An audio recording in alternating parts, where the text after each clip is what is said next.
Regular meeting minutes from September 19th, 2019. Anybody have anything to say on the minutes? Nothing? Then I move to approve the minutes as is. Second? I'll second. Roll call. Commissioners Oshigan, Yes. Tufenkian, Yes. Vice Chair Zadorian, Yes. Chairperson Vidor. Yes. Next item. Item 3, introductions and presentations. At 3A, Library Arts and Culture events presented by Jennifer Fukutomi Jones, Arts Administrator. Good afternoon, Chairperson Vidor, Vice Chair Zadorian, Commissioner Tufenkian, Commissioner Oshigan. We're getting our presentation right now, but I'm happy to report on the library arts and culture events that are happening and have happened. So first One Book, One Glendale was a rousing success. On October 7th, 2019, Central Library hosted a Meet the Author event of the library book author Susan Orlean. 275 people were in attendance on the main floor of the Central Library to hear a conversation between Director Gary Schaefer and author Susan Orlean. Her best-selling nonfiction title, The Library Book, was on the LA Times bestsellers list for 49 straight weeks. So congratulations to Director Schaefer and the library staff for producing such a wonderful event. Next, Director Schaefer, thanks to Commissioner Oshigan for representing Arts and Culture Commission at the event. Great. Next up, we have on Thursday, October 17th at 7 p.m. at the Central Library Auditorium, Author Talk with Hegnar Wattenpaw will discuss her book, The Missing Pages. In 2010, the world's wealthiest art institution, the J. Paul Getty Museum, found itself confronted with a century-old genocide. The Armenian Church was suing for the return of 8 pages from the Zaytun Gospels, a manuscript illuminated by the greatest medieval Armenian artist, Toros Roslin. Protected for centuries in a remote church, the holy manuscript had followed the waves of displaced people exterminated during the Armenian genocide. Passed from hand to hand, caught in the confusion and brutality of the First World War, it was cleaved in two. Decades later, the manuscript found its way to the Republic of Armenia, while its missing 8 pages came to the Getty. So please make sure to attend that event. Next up, we have the Big Draw. The Big Draw LA is linked to the Worldwide Big Draw Initiative, which spans more than 22 countries hosting events during the month of October. This global movement encourages visual literacy and demonstrates the concept that drawing is for everyone. A number of anime drawing workshops at various library branches will also be hosted by artist Carlos Nieto III. Will also take place throughout October. So on October 22nd from 5 to 7 p.m. at Central Library, anthropologist Wendy Fonero will speak on the meaning of Dia de los Muertos, and participants will draw sugar skulls. We also have on Saturday, October 26th from 2 to 4 p.m. A session at the Brand Library. Participants will be coloring and drawing our way up the front steps of the Brand Library to celebrate Drawn to Life. And all ages are welcome. Next up, we have Brand 47 Works on Paper, continues through October 25th. The Brand Associates annual exhibition has become a prominent stage for artists from around the country to choose paper as a primary material. So I highly recommend folks to check this exhibition out if you haven't already done so. Next up, we have on Saturday, to October 26th from 2 p.m. at the Central Library Auditorium, local artist Daryl Holter will present a musical journey focusing on the La Crescenta Valley New Year's flood of 1934. Holter will sing Woody Guthrie songs and discuss life during the Great Depression in Southern California. So please check that out. And as part of the Reflect Space Gallery's Tell Me Stories of Migration to Glendale, on November 1st at 7 p.m. in the Central Library Auditorium, join us and enjoy your favorite bread and share your most memorable stories of migration to Glendale. The library will be providing breads from across the globe, and the community invited to participate as well, sponsored by CalHum. And the exhibit excels, Tell Me Stories of Migration to Glendale, continues through November 8th. The exhibition reflects on the histories and experiences of the movement into Glendale for generations and builds a multidimensional portrait of the cities and its residents. As part of the Tell Me exhibit, the Glendale Central Library is collaborating with Inside Out project launched by the world-renowned French artist JR, a global art project transforming messages of personal identity into works of art. Commissioner Oshigan, is there anything you'd like to add to the events or the? Yeah, I'd like to say that the response to the exhibition, especially the portraits outside, has been really tremendous, and the community has asked us to actually do more portraits, but unfortunately we don't have the resources for that. And so we are really looking forward to this bread breaking, because the exhibition is about our community, us, and bringing different cultures together. And so the idea is to bring different breads, break bread, talk, tell stories. We did something similar a couple of years ago with Holocaust survivors, and that they came and they told stories. So this is kind of a similar idea, and that was very successful. And so I urge everyone watching, everyone here, please come and join, break bread, and tell your stories. And it doesn't have to be a Glendale migration story. It can be any kind of story that you have. So. Wonderful, thank you. And that's it. That's what we have for the library report. Thank you. Next item. Item 4, oral communications. Discussion is limited to items not on this agenda. Each speaker is allowed 5 minutes. The commission may question or respond to the speaker, but there will be no debate or decision. The commission may refer the matter to city staff for investigation and report. Okay, I have one card, and it is Jennifer Granville. Come on up, Jennifer. Hello, everyone. Arts and Culture Commission Chair, Commissioners, and library staff. Thank you for the opportunity to speak to you today. My name is Jennifer Granville, Special Events Manager at Glendale Arts, and I'm here on behalf of Glendale Arts to thank the Commission for its support in bringing a fabulous public art installation to the Open Arts and Music Festival on September the 14th. It's my pleasure to provide you today with an overview of what was accomplished with your $5,000 contribution in support of this piece. Practically, the moment the grant was approved by the Commission on July 18th, Glendale Arts staff and library staff set about releasing a request for proposal for public art, moving quickly and receiving more than 60 applicants by August 15th.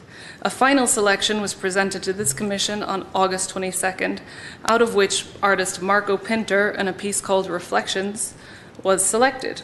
The piece met the commission's recommendations for presenting something which integrated art and technology.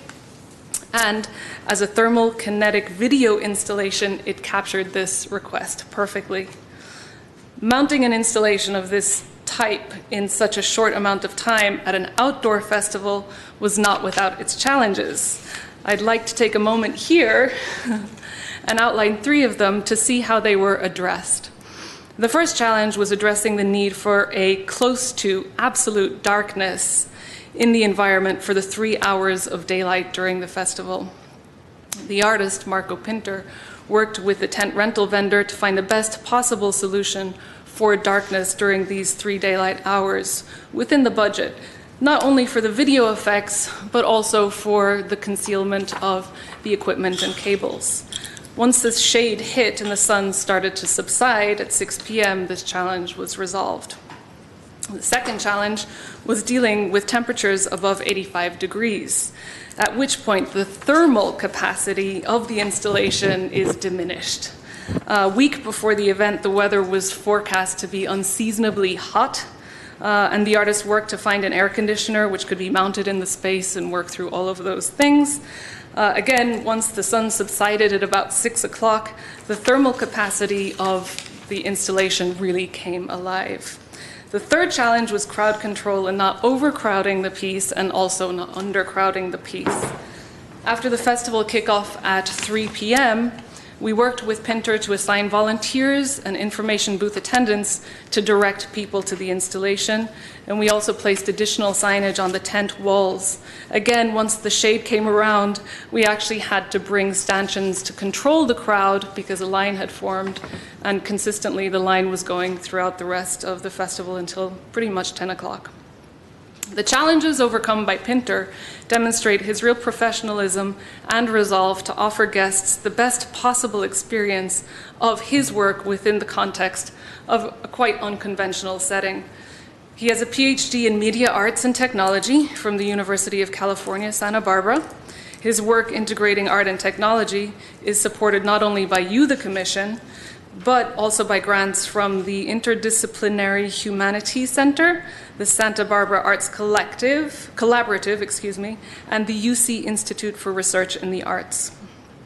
He's exhibited artwork at cities around the world, including Dubai, New York, Montreal, Tehran, Hong Kong, San Diego, and Santa Barbara. And I mention all of this because it really is thanks to you that we could bring an artist of this caliber to the community in Glendale. So in spite of the 100 degrees plus temperatures on the day of the event, 15,000 people came out to attend the event. The commission was duly credited on the festival website, in social media, on direct mail marketing, in the festival program, on the stage banner, and other on-site signage at the festival. And I have samples of the print pieces here for you today if you'd like to take a look.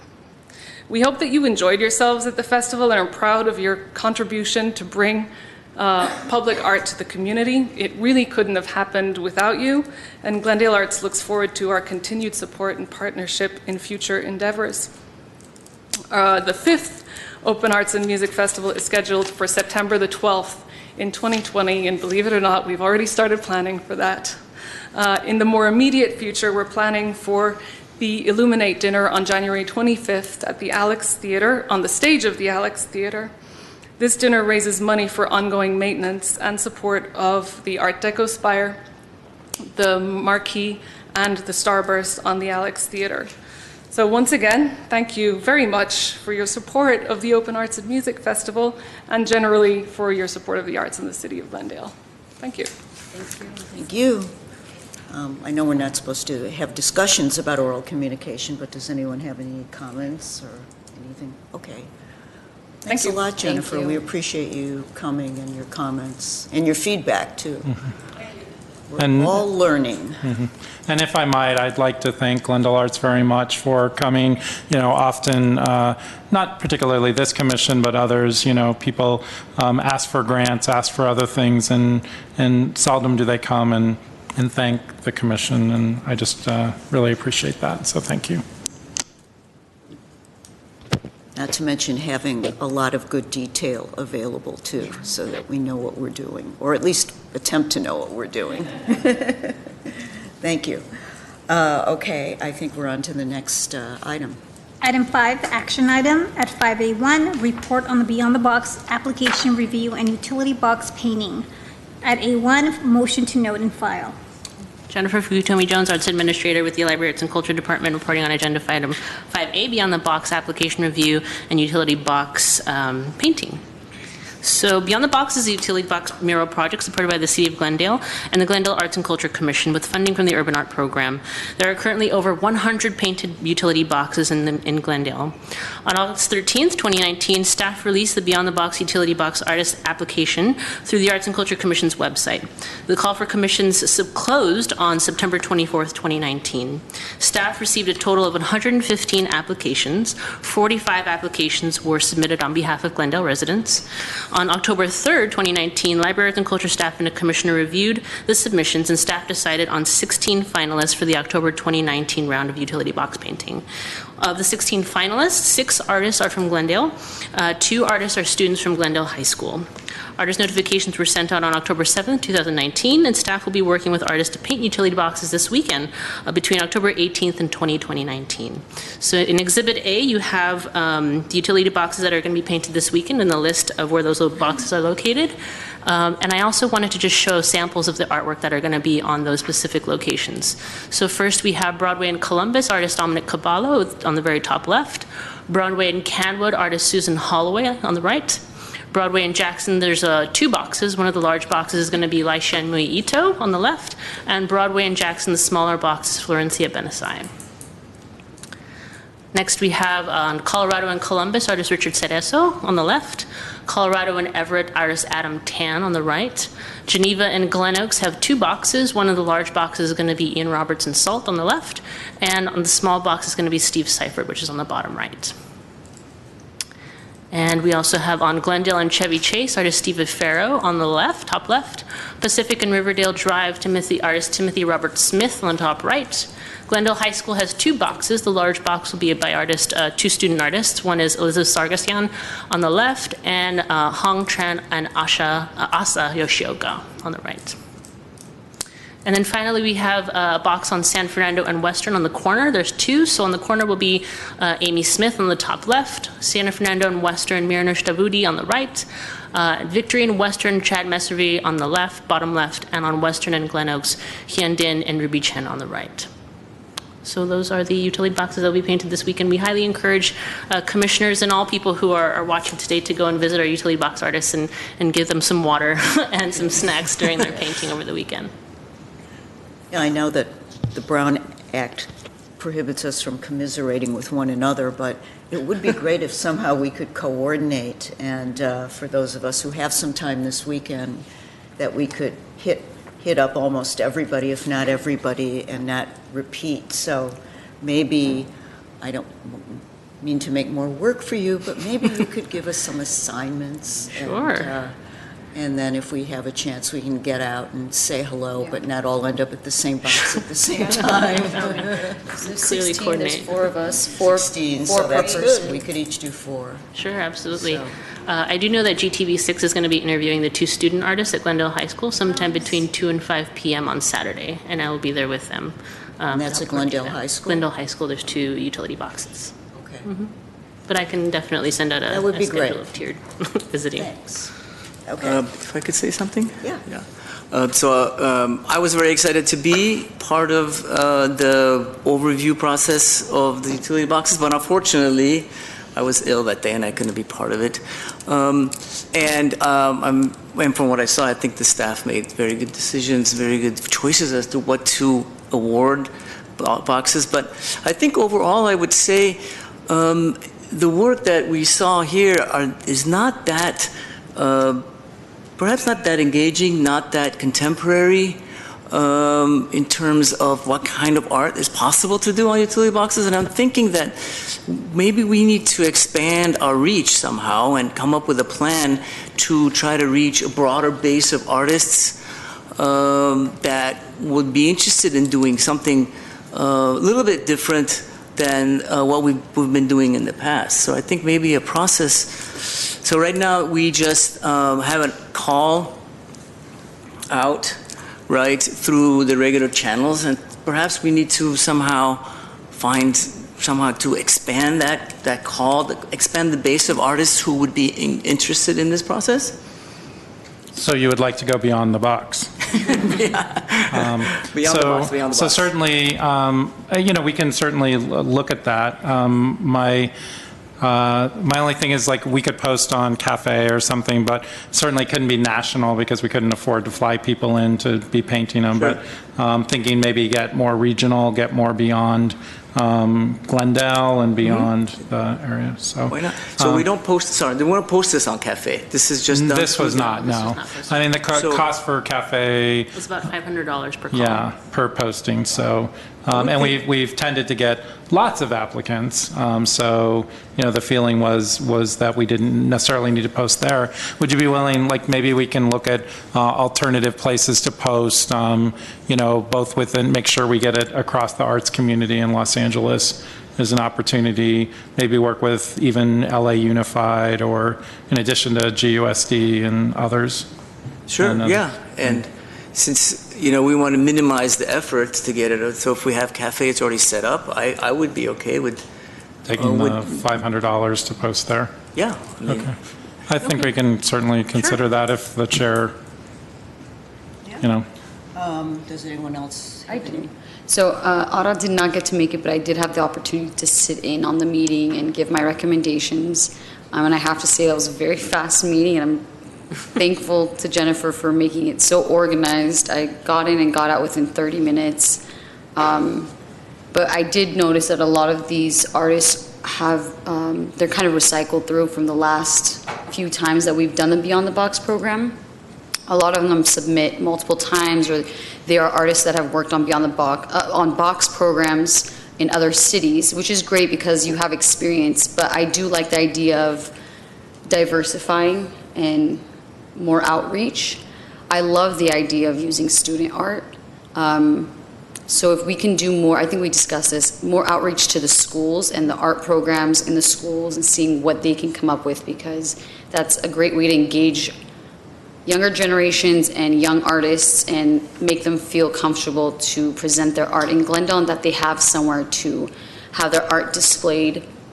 And the second thing was, I don't know how this is possible, but a lot of these, like you're saying, they have a lot of just animation or graphic design elements. None of them are like, oh my God, what is that? Where we've seen boxes that are almost camouflaged with the background, or there's something that gives it that factor. And I don't know if it's the description that we're looking for is something that we can explain. I'm not sure how we can go about it, but something that we brought in our reach, because when I was going through the boxes, a lot of them were similar in their aesthetic value. So if something can be done to reach out to different styles of art. And I think that's in the call, we can include language to that. And just for edification purposes, the, past commissions, which is not this commission, really wanted to see more Glendale artists. So I think that was, but if you guys want to expand beyond that, we certainly can do that.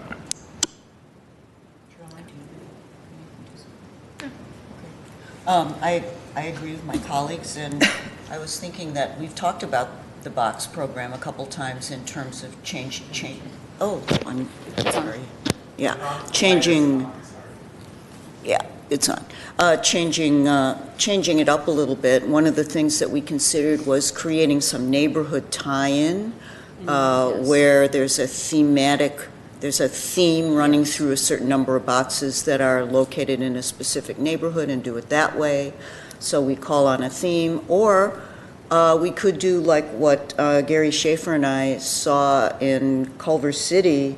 They did some boxes trompe l'oeil where you didn't know whether you were looking at the urbanscape or the box. The box was like part of the environment, and you're going, what, is that a box? It was almost like an optical illusion, and I'm not saying we necessarily do that, but we could call for something like that where you're taking a completely different approach or using a particular genre or style or approach to painting on the boxes that we haven't asked for before, and also expanding the call, I think, outside of Glendale's boundaries is a great idea. We want to be an arts destination, so we want to bring people in too. Absolutely. And we certainly do get artists from other locales, as you saw in the numbers. But I think there's, that sounds like a good idea. And the Culver City program is interesting because they're going to, they would have to pay the artist, then they have to create, like it's a vinyl printed. So there's kind of, they're doubling the cost. And, I guess we don't have to worry about it right now, autonomous vehicles, not being able to see a utility box. But, maybe in the future we might. Well, have to ask. True. We have It to would ask have Mike to be about something that. safe. Well, anyway, is there a possibility that as a result of this, we could agendize in the future or carry this item forward with some suggestions from staff on how we can turn this program upside down? Sure. A little bit? Okay. You mean go beyond? Or go beyond. Beyond Beyond the box. If I could ask one question. So Culver City, did they base their selection of artists just on a call, or did they actually reach out to some artists to ask them? Probably just one artist, Yeah, I would guess. I don't think, we just saw this approach on one or two boxes, and I think they just happened upon an artist who wanted to do that. But it seems like from what you're saying and what we've all observed that, if we want to get some kind of a different approach going, we would have to take some steps to make that happen. So, So I mean, besides expanding the call, but we could also reach out to particular artists that we like their work, because we're not bound by the call. We can always ask some artists to also do we're some bound by work. the call. The way to do that, though, is to make sure the artists you want to see it are getting the call and getting it. So we'd work to, make sure we have good communication. And then if there's people that you're aware of, we would include them. We send right now to many artists, but if you, don't keep any artists back. If you have artists, we'll get it out there. Because even if they don't work in that medium, they might very well know people who do, so. Yeah, and also artists who, I know some of the people like to work in that format with the small utility box, but we also talked about the fact that we could broadcast that we're using this program as kind of a laboratory to look at muraling in general, because we certainly hope at some point to have murals in the city of Glendale, and that we might attract, larger scale muralists who would want to do some boxes, and then maybe we'd get to know them and they would do bigger format things later. So, anyway. Then I'm going to add one thing. Okay, I think also maybe if we want to include the younger generation, Art Center is very close to us. So Art Center and USC maybe reaching out to their art programs, so that might be something to do as well. That's a really good idea, Yes. that we expand our reach to. We know somebody at that center. We do know. So Madam Chair, there's a suggested motion for note and file. There I is. will go Okay. ahead and Go ahead. move the motion. I motion to note and file the Beyond the Box application review and utility box painting outline. Second, I'll second. roll call. Commissioners Oshagan, Yes. Tufankian, Yes. Vice Chair Zadorian, Yes. Chairperson Vidor. Yes, next item. Item B, at 5B1, report on Adams Square Mini Park Gas Station, proposed programming from October 2019 through May 2020. At B1, motion to note and file. Jennifer Fukutomi Jones, Arts Administrator with the Library Arts and Culture Department, reporting on Agenda Item 5B, report on the Adams Square Mini Park Gas Station, proposed programming from October 2019 to May 2020. In 2007, the Adams Square Mini Park project was completed by the City of Glendale in an effort to create a green space in the center of the business district for a densely populated Adams Hill neighborhood, and to incorporate the historic 1936 streamlined modern gas station. The gas station is listed on the Glendale Register of Historic Resources. Since its completion, the Adams Square Mini Park Gas Station has been programmed with several arts installations, which are sponsored by the Glendale Arts and Culture Commission and Community Services and Parks Department. The call for submission was closed on August 23, 2019. Staff received a total of 27 applications. 8 applications were submitted on behalf of Glendale residents.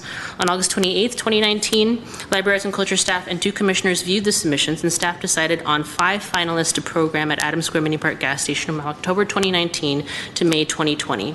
Staff has been working to confirm artists, and agreements are currently in process of being completed. So in Exhibit A that you have as part of your packets provides a description and photos of each proposed art installation, with the first installation to begin on October 21st. Each arts installation will be for approximately 4 weeks. So the first installation, there's the Adams Square Mini Park Gas Station, that we have proposed is entitled Hollywood Hustle by artist Francisco Cohen, will be on display from October 21st to November 15th, 2019. For this project, Mr. Cohen painted 30 portraits in 30 days of people in show business, including actors, comedians, and musicians. The only requirement was that the subjects had to have had auditioned, open mic'd, or gigged in the last 30 days. For the Adams Square Mini Park Gas Station exhibition, 25 portraits will be displayed, each of them 16 by 20 inches, oil on canvas, framed all alike in black float frame. They would all be hung suspended one above the other and lined up next to each other, often like an Instagram kind of window display, if that gives a good description. And all of them will form one piece of a portrait of what it's like to be hustling in Hollywood in 2019. The next artist that we have is a stop-motion, claymation, and live-action short films, which will be on display January 20th through February 14th, 2020. The artist proposes to include video art displayed on a TV monitor within a mini theater, accompanied by clay paintings displayed on easels. The video art is stop-motion, claymation, and live-action, and that can play on a 40-inch TV screen looped on a USB drive. Because the characters in the videos are mainly puppets, the artist would install the TV within a mini theater made out of wooden curtains to give the impression that the puppets are theater actors. The third installation that we have is entitled We Can, and is a collaborative project of the Los Feliz Charter School for the Arts students, and will be on display from February 17th through March 13th, 2020, in conjunction with Arts Education Month.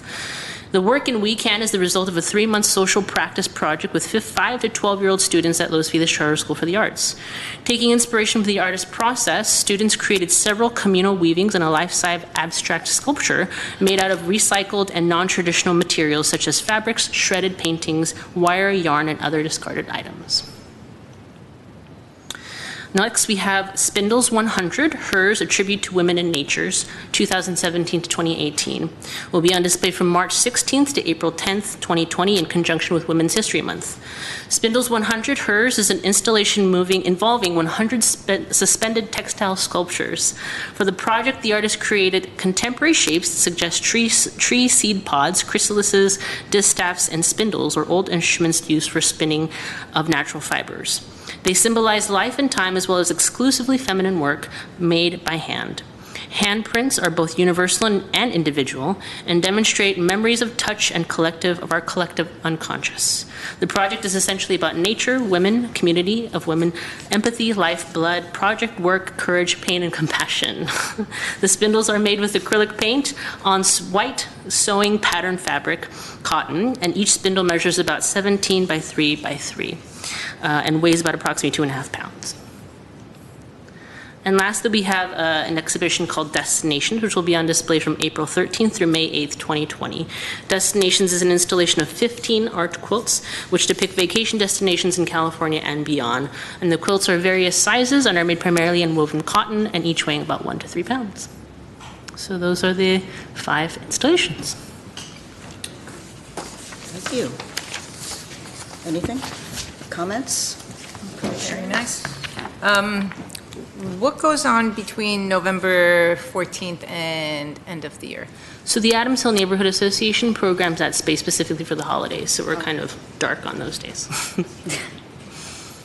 And also, I'll just add that typically, and I live in the neighborhood, that's how I know this, the Adams Hill Neighborhood Association will sponsor some kind of a reception That's correct. for the artist, to which, of course, the commission and anybody else who wants to come is invited. But I don't know if you had talked with the neighborhood association yet, but Yeah, I spoke with Stephen Meek, who's the president of the neighborhood, Adams Hill Neighborhood Association, and connected him with Francisco Cohen, who's the first artist, and they're coordinating the dates of that reception. So That's once I great. have the details, I'll make sure to share that with the that's commission. great. Good to know. Anyone else? Yeah, so I'm very excited to have programming again and art again in the gas station. It's been dark for a while, so this is very exciting. And I have to say, for instance, the level of art, the engagement that these artists bring are kind of, this is the kind of Very level exciting. that's very Yes. engaging and interesting to us. I wish we could bring some of these artists to do utility boxes, but perhaps the next time around. So it's very important to draw attention to these artists and their work. I think somehow we have to figure out a way to promote these exhibitions, not simply have an opening, which we should with the neighborhood association, but try to get the word out about this work, because this is very good work. This is in Glendale. This is, we invite these artists to come and show their work. And so in the past, that's been just one event, opening an event, and in the gas station, everything is behind glass. For instance, this work that's just painting, it would be very difficult to see from the outside. And so the more ways we can find to open the space up and to have people come and see it, I think the more beneficial it is to us and to the artist and to the whole program. So if we could come up with some ways to do that, I think it would be really good. So I would say definitely the library could focus some social media outreach on these to make sure that it's getting out there, that people can come and visit it. Typically, the artists would kind of make it so that it is displayed to the outside to be viewed from the windows. So I don't know about like opening it up, how well that would work, but I think if there's, like you said, if there's a reception or something like that, it'd be up to the artists to, because they might have to make it look one way for a reception and then switch it for when it's up there. I mean, the beauty of it is that people can come at any time, or you go to the park, you walk your dog, you can like check out the art. So, but I think we can bring that up to the artists. Okay. If I remember right, during the opening, it's open, right? Yeah, I You mean, walk into it, right? The opening reception is obviously put on by the neighborhood, but it doesn't follow that it just includes the neighborhood. It's for anybody who wants to come.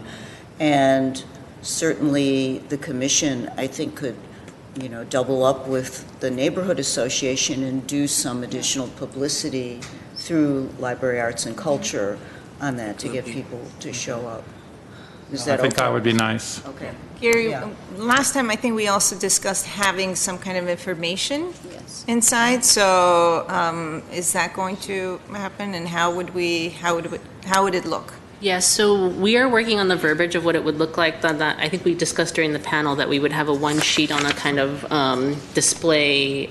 Forgive me, I'm not thinking of the word correctly. An insert, basically that a signage, right? We're talking about. I'll make sure to send that around before it's officially put out at the park. But we're still working on the verbiage for that. But thank you.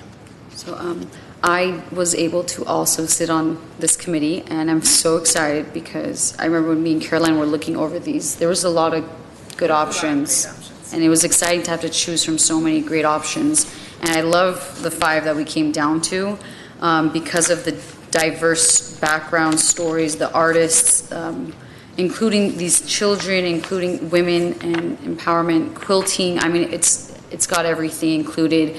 I love that, and thank you very much, Jennifer, again, for organizing that so well. And I actually was wondering if the neighborhood council is organizing, is there any way we can collaborate with them on that event so that when we, is that possible, where it can be a collaboration event between the council and the Arts and Culture Neighborhood Commission? Association, and well, that's what I was just mentioning to staff, that I think we should, actually, because there's no reason why we don't want a broader audience. And maybe also what you just said about your feelings about the work and the variety and diversity of the work is something that we should also publicize. Like there was, a conscious effort to get a really diverse field of topics and styles of artwork involved here. And I think if we really hype this thing on the website's not up yet, is it? No. Not quite yet. Not quite, but, to put up some pictorials and brief explanations about this to give it a little bit of advanced buzz, and then expand the reach on social media and elsewhere so that we are collaborating. I'm sure the association would appreciate that, and I think it would be good for the artists too, to your point. I agree. So, And we'll reach out to GTV6 and see if it might be Yes. something they would be interested in promoting. It's a great idea. great. I have a question about, I noticed that a Los Feliz, a charter school applied, and I was wondering, do the schools here, I think that's great, and it's great that a school in an adjacent community responded too, but do the schools here, I think we have some magnet schools that are focused on the arts, and do they know about it so that if they wanted to, they I believe they do, but we can definitely make sure it's known in the future, that it's distributed to the school Okay. district. That's good. And then another question I have is just more to the people who did the curating. Did you feel that most of these submissions were usable? In other words, I know sometimes they fall short of even being ones that you can evaluate. And do you think there's any need for us to try to improve the quality? I mean, obviously these are very good works of art, and just what I'm seeing shows that it's quality, but I know sometimes a lot of stuff comes in that's not even complete.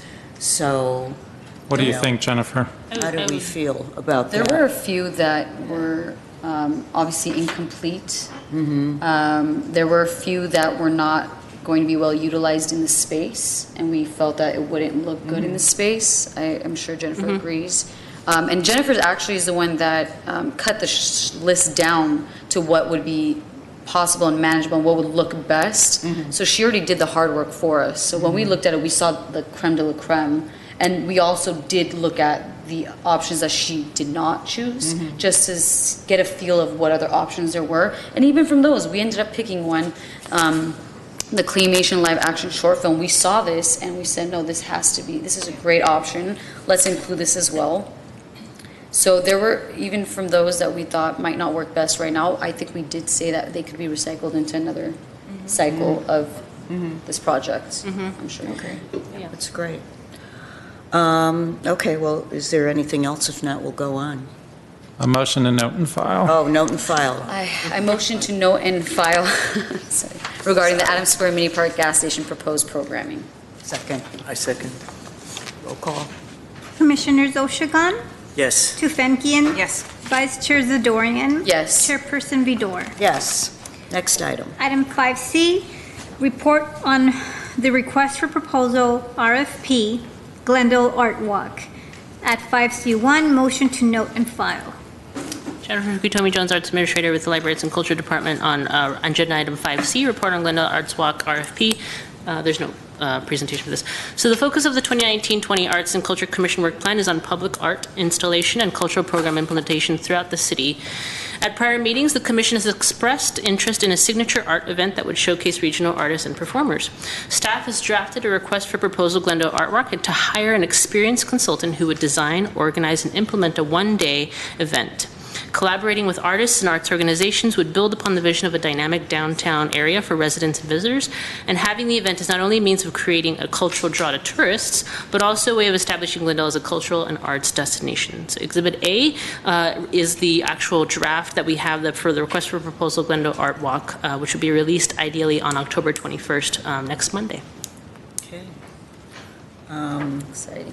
Does anyone have any comments or questions on the proposed RFP? This is for the Art Walk specifically, that we had talked about previously with Glendale Arts and other organizations. So anyone have anything? How long is the consultant going to be hired for?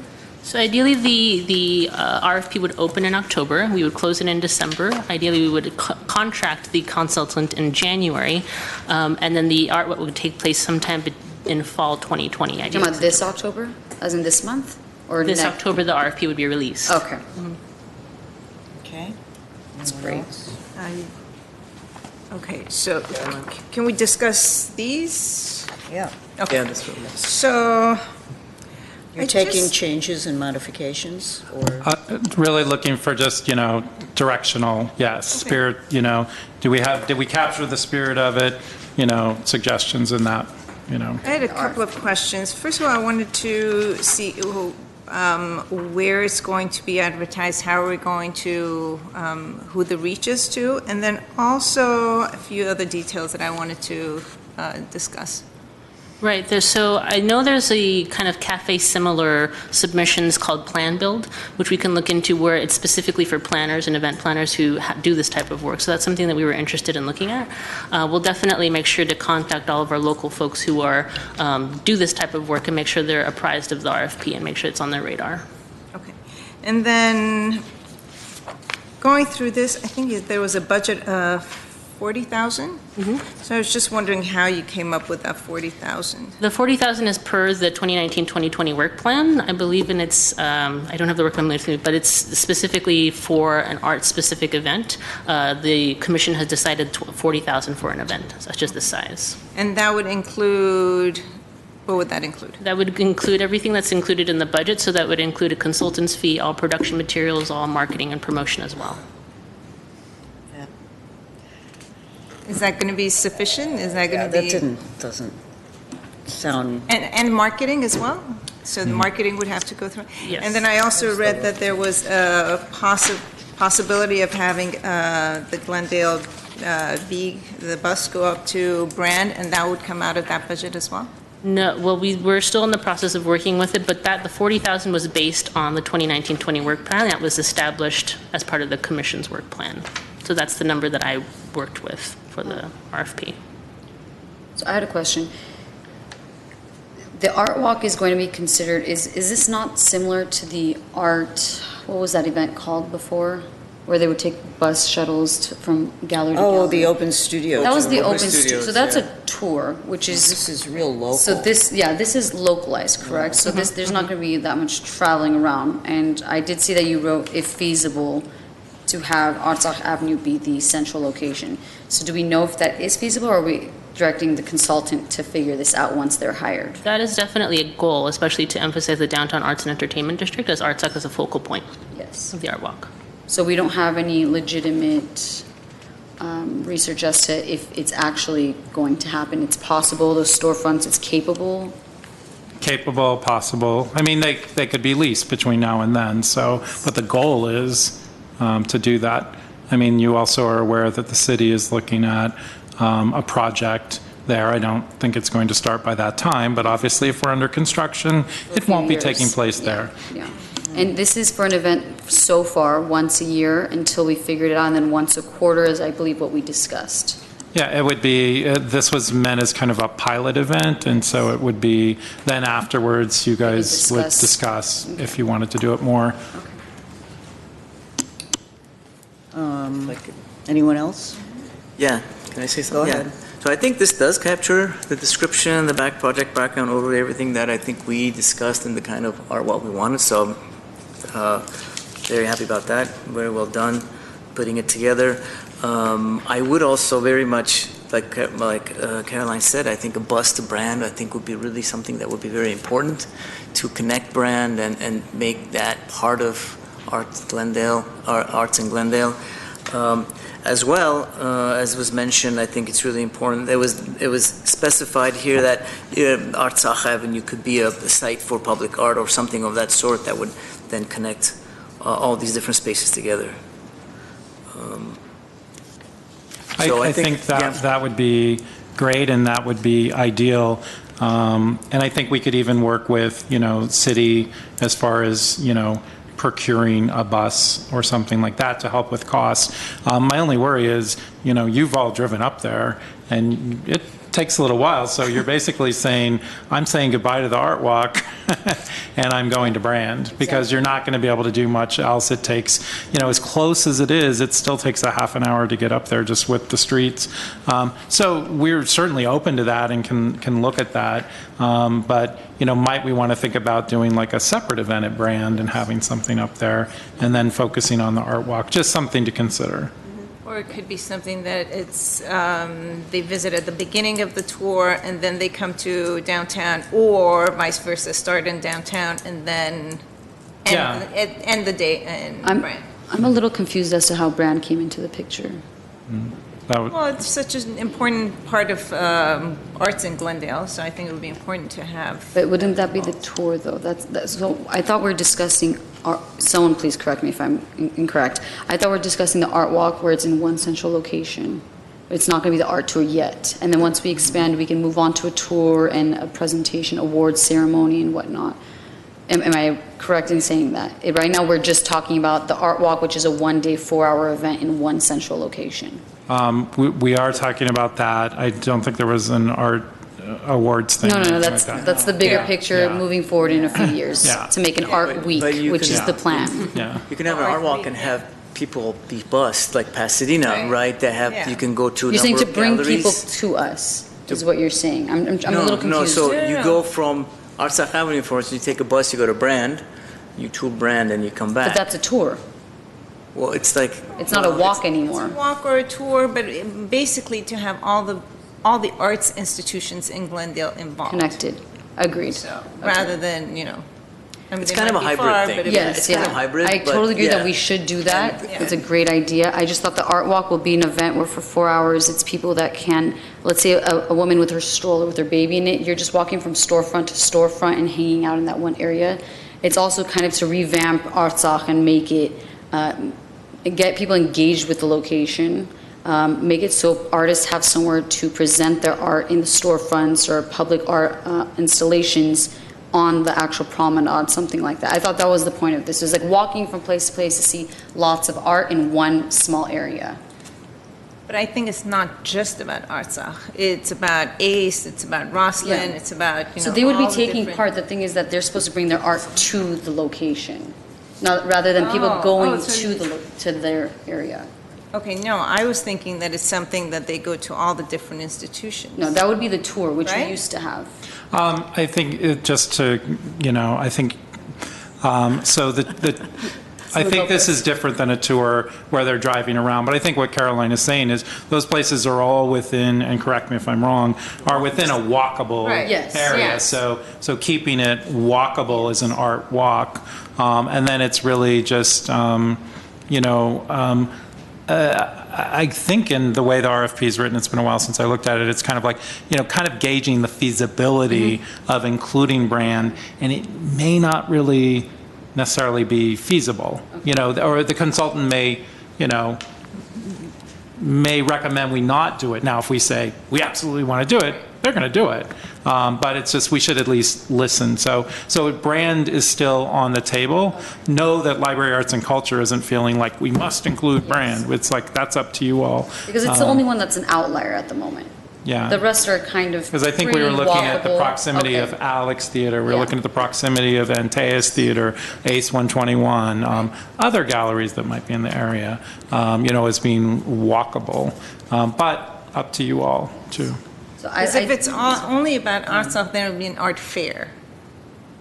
it would still be considered an art walk, because you'd be walking within the area from storefront to storefront, location to location. It's just that you're not walking a half a mile to go. The whole point of the art walk, which was in my opinion, this is only mine, is that you're creating a space where all the art of Glendale comes together in one location, so you can see it all together in that one night every Okay, few so months. then you would think that, let's say, Mona would bring whatever they have to Arza. and If that's display actually there. possible. I don't know if that's actually possible. Mine wasn't just these galleries. Mine is local artists, the smaller people who want to sell their art. That's what I thought the point of an art walk was. So none of us, okay, I'm on another page. Could I make a comment? I That would be haven't just an had, art fair. I'd like to be able to have a chance to speak, so like everybody gets a chance to speak, and then if we have to go Yes. around again, we go around again. So, thank you. My opinion is that this has nothing to do with brand. It is not an art fair. It is not people on the street with tents and showing their art. It is a few select institutions, a couple of which aren't mentioned in your RFP. I think Mono wasn't mentioned, so you want to get that in there.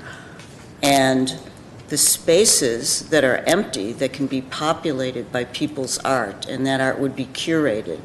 And I don't think it should be a free-for-all. I don't think this should be an art fair and have that feel to it at all. It should be much more of a gallery-based thing.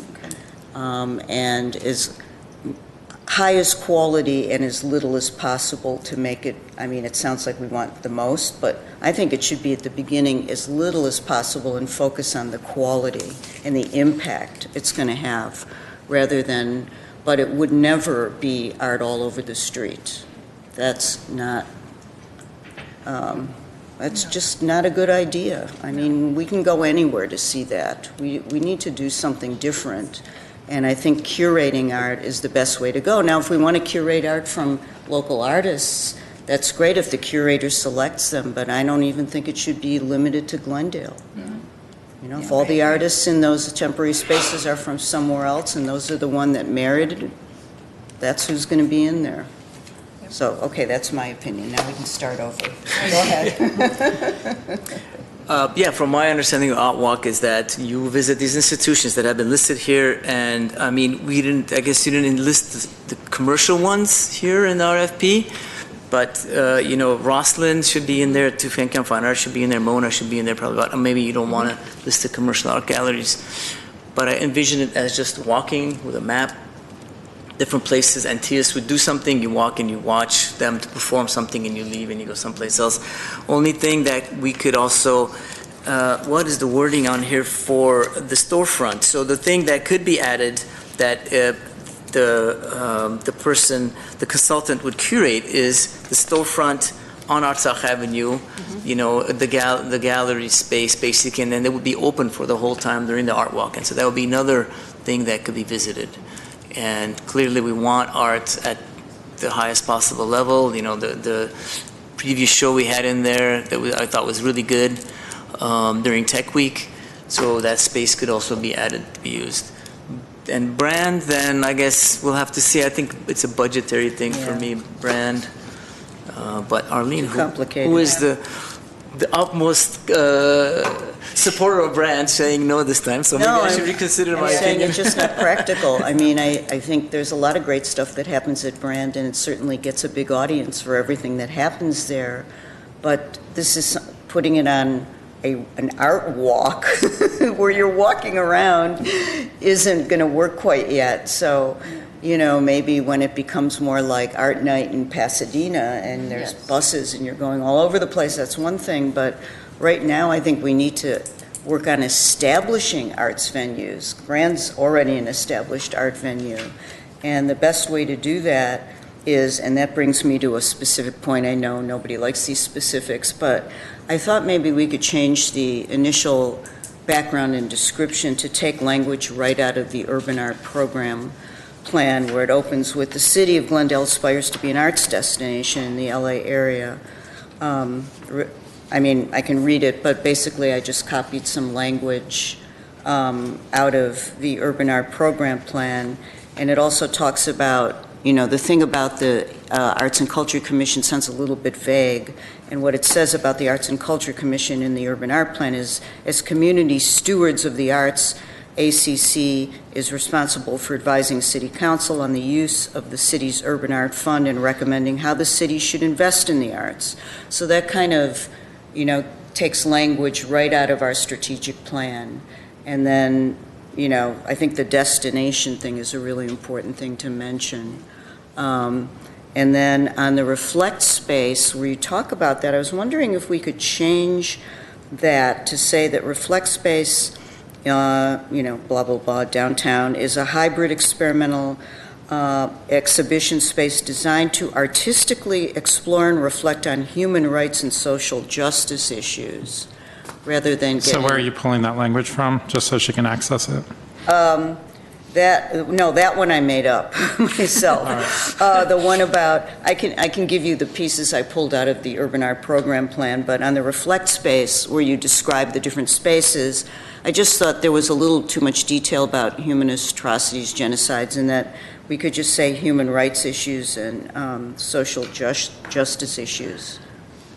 So What if do you think? would share that language, we'd be happy to do that. And then add museum and neon art. And did you want to add, and would it also include some privately owned So galleries? what I might suggest is that we just say, and commercial galleries Commercial galleries. that wish to participate. Participate, yeah. Because we don't want to make assumptions for anyone. Right, exactly, okay.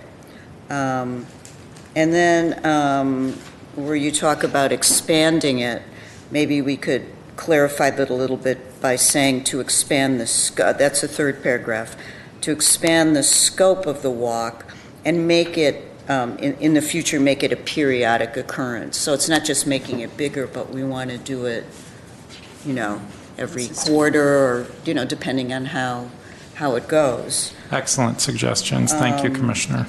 And, okay, I have to Sorry. admit, and obviously I missed something, and it's probably from jet lag, but when I saw the $40,000, that seemed to me like that was the consultant's fee. And it seems to me like a thing of this logistical complication and, all that, you in great detail listed all the things about this that have to happen.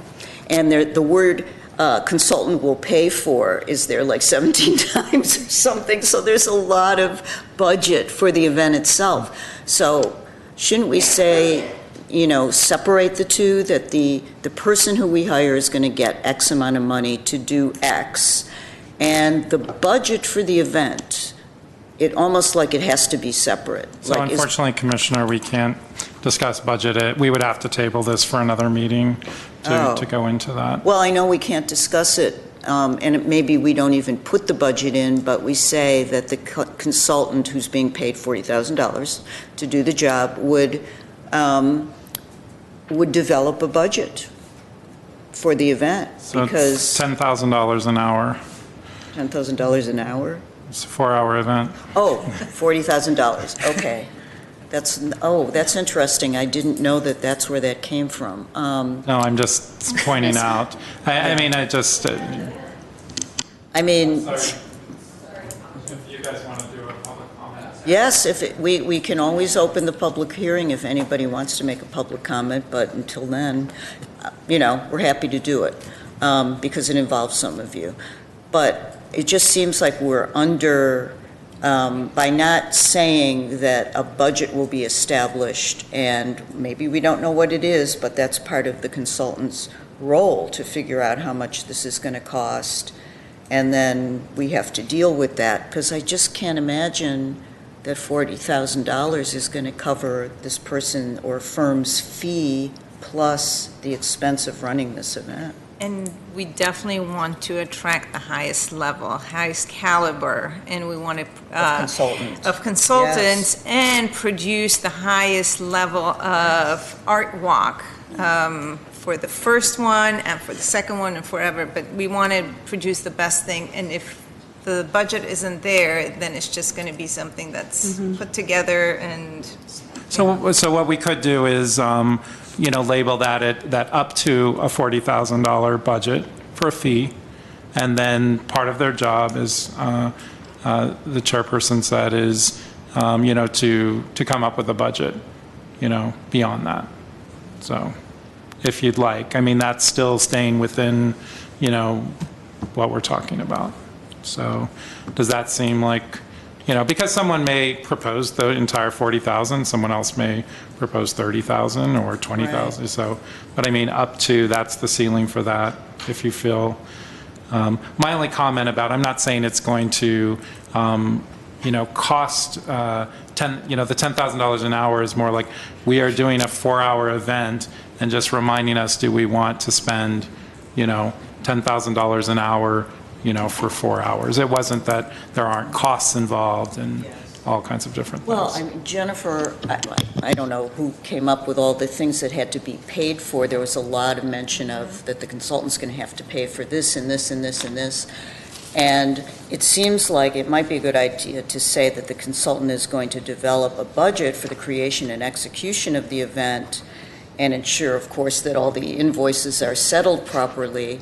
But kind of, if you could consolidate all that language about paying for into a statement about some of the elements of this event's budget are going to include, because you actually, throughout the discussion of what's required, you mention a lot of things that are obviously things that will have to be paid for, staffing and, whatever else we need.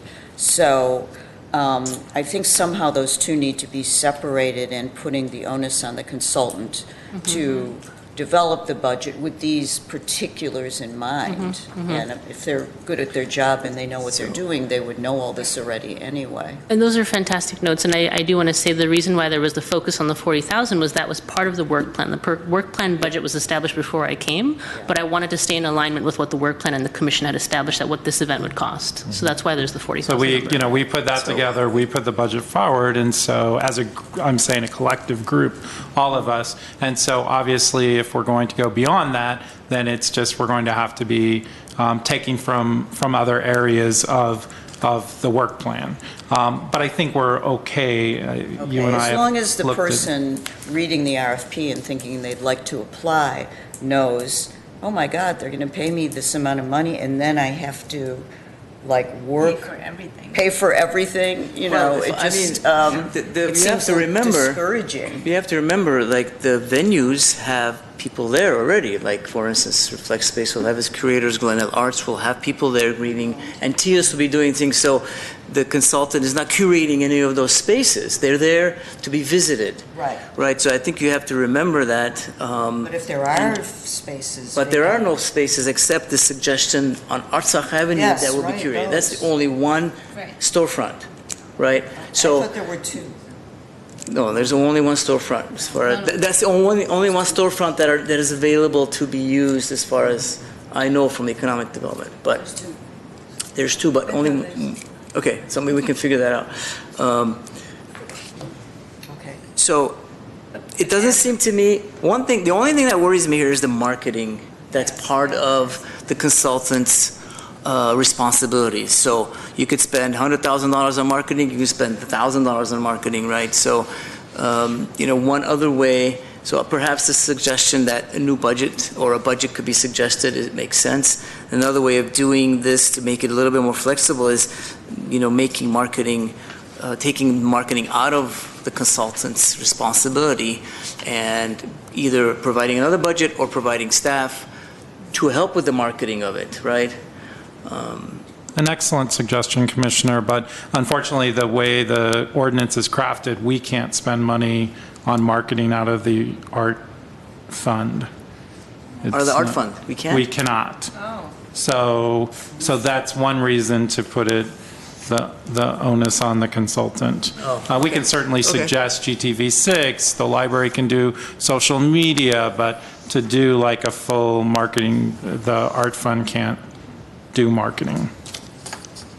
Okay, but we can give money to a consultant to do the marketing then, right? Be Yes? part of their fee. Okay, so then perhaps this budget is a little bit constraining to really, and we want all of the LA Basin to know about this art walk, you know?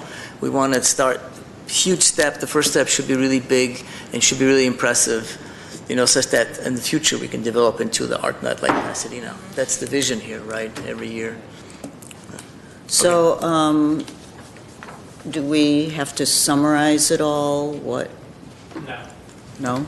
Is there a, Okay. Just a motion to note and file. We'll take the direction and Okay. incorporate that and get the RFP out Okay. next week sometime, Right. not necessarily Monday. So do I have a motion to note and file? I motion to note and file the discussion in regards to the art walk. Second. Roll call. Commissioners Oshagan, yes. Tufenkian. Yes. Vice Chair Zadorian, Yes. Chairperson Vidor. Yes. Next item. Item 5D1, report on cancellation of regular meeting on November 21st, 2019. At D1, motion to cancel the regular meeting on November 21st, 2019. Jennifer Fukitomi, Jones Arts Administrator, Library, Arts and Culture. The GTV6, the City of Glendale's broadcast television station, is planning to administer an infrastructure update project for televising meetings, live meetings. The work on this upgrade project will impact the availability of both council chambers and MSB 105. The project will happen in 3 phases. Phase 1, replace all cameras and associated control systems in both CC and MSB 105. And this is our area of greatest need, and both rooms need to happen at the same time. Phase 2, complete upgrades to MSB 105, which will include improved audio and presentation systems. This will finally remove the short equipment cabinet that where the staff sits. Phase 3, complete upgrades in city council chambers. So for phase 1, since the cameras are in both rooms and are controlled by the same system, GTV6 will need access to both city council chambers and MSB 105 in order to do them together. The contractor has proposed the following schedule, which includes overlap between the 2 rooms. MSB 105, November 18th through the 24th, 2019, and city council chambers, November 20th through the 27th, 2019, and also December 2nd, 2019. Since both MSB 105 and city council chambers will not be available for the November 21st, 2019 meeting, and since city council policy is to broadcast the meetings of city commissions and boards, staff recommends that the Arts and Culture Commission cancel this regular meeting. Okay. Does anyone want to say anything before we vote? Motion to notify. I would like to say that I think in light of the fact that we'll have other issues to talk about in December and we're having a public meeting on January 19th, I think that we should have a meeting similar to what we did before, kind of a off-camera retreat meeting, a special meeting, to focus entirely on the content of the January community meeting and talk about our priorities and our strategic plans for the future. And it will give us a really good way to discuss a lot of these things and also to prepare for that community meeting. I don't think we have enough time at one future meeting to really do all this. So I'd like to suggest a special meeting in November. Any comments from staff or commission? Staff or commission? I think that's a very good idea. I think there's a lot to discuss. Chair Fedora and Commissioners, you can do a special meeting, but you would have to schedule maybe the week before or the week after the dates that these rooms would be unavailable. We had a special meeting off-site in a completely different location before, the city manager approved those type of special meetings, which are, when I say special, really, in the case of where you had retreats to discuss the work plan. But if you want to hold a special meeting to conduct items of what you would normally do on the agenda, or even additional ones, then a special meeting can be had in chambers or in MSB. It's just would just be a week before, a week after, and depending on availability. I see. Well, I would think that this meeting would be more in the category of a retreat, because talking about the details of and sort of assembling the content and choreographing the meeting of January is not the subject of a typical commission meeting.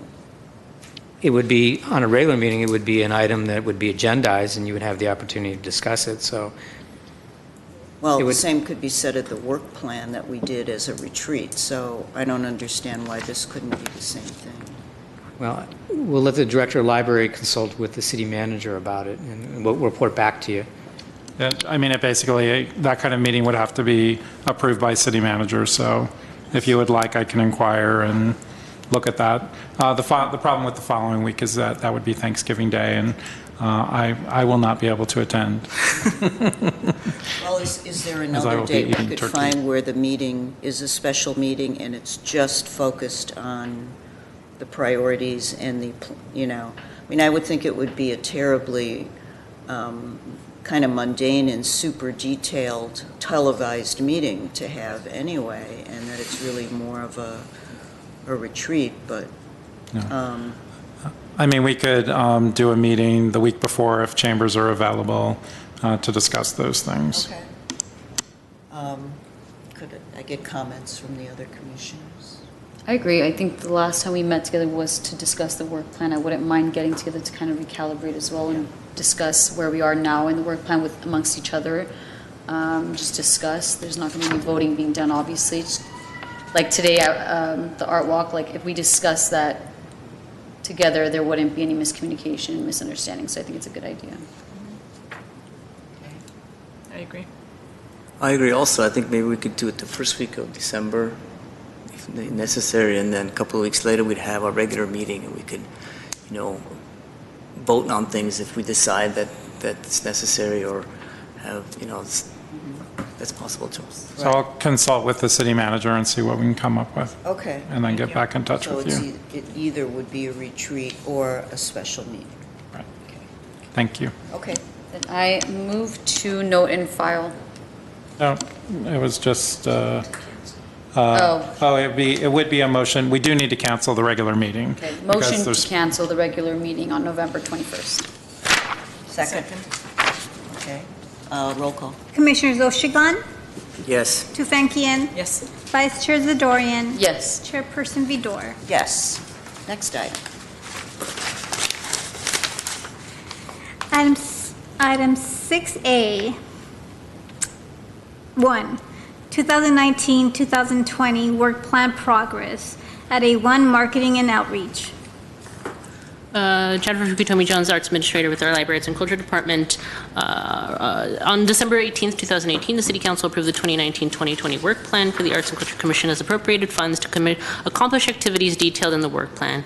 Activities related to this plan come through the end of 2020. The following updates on programs in the work plan have been recent activities. So 6A regarding the Urban Art Program Community Update. This is actually in regards to Chair Vidor and what we were discussing at the moment.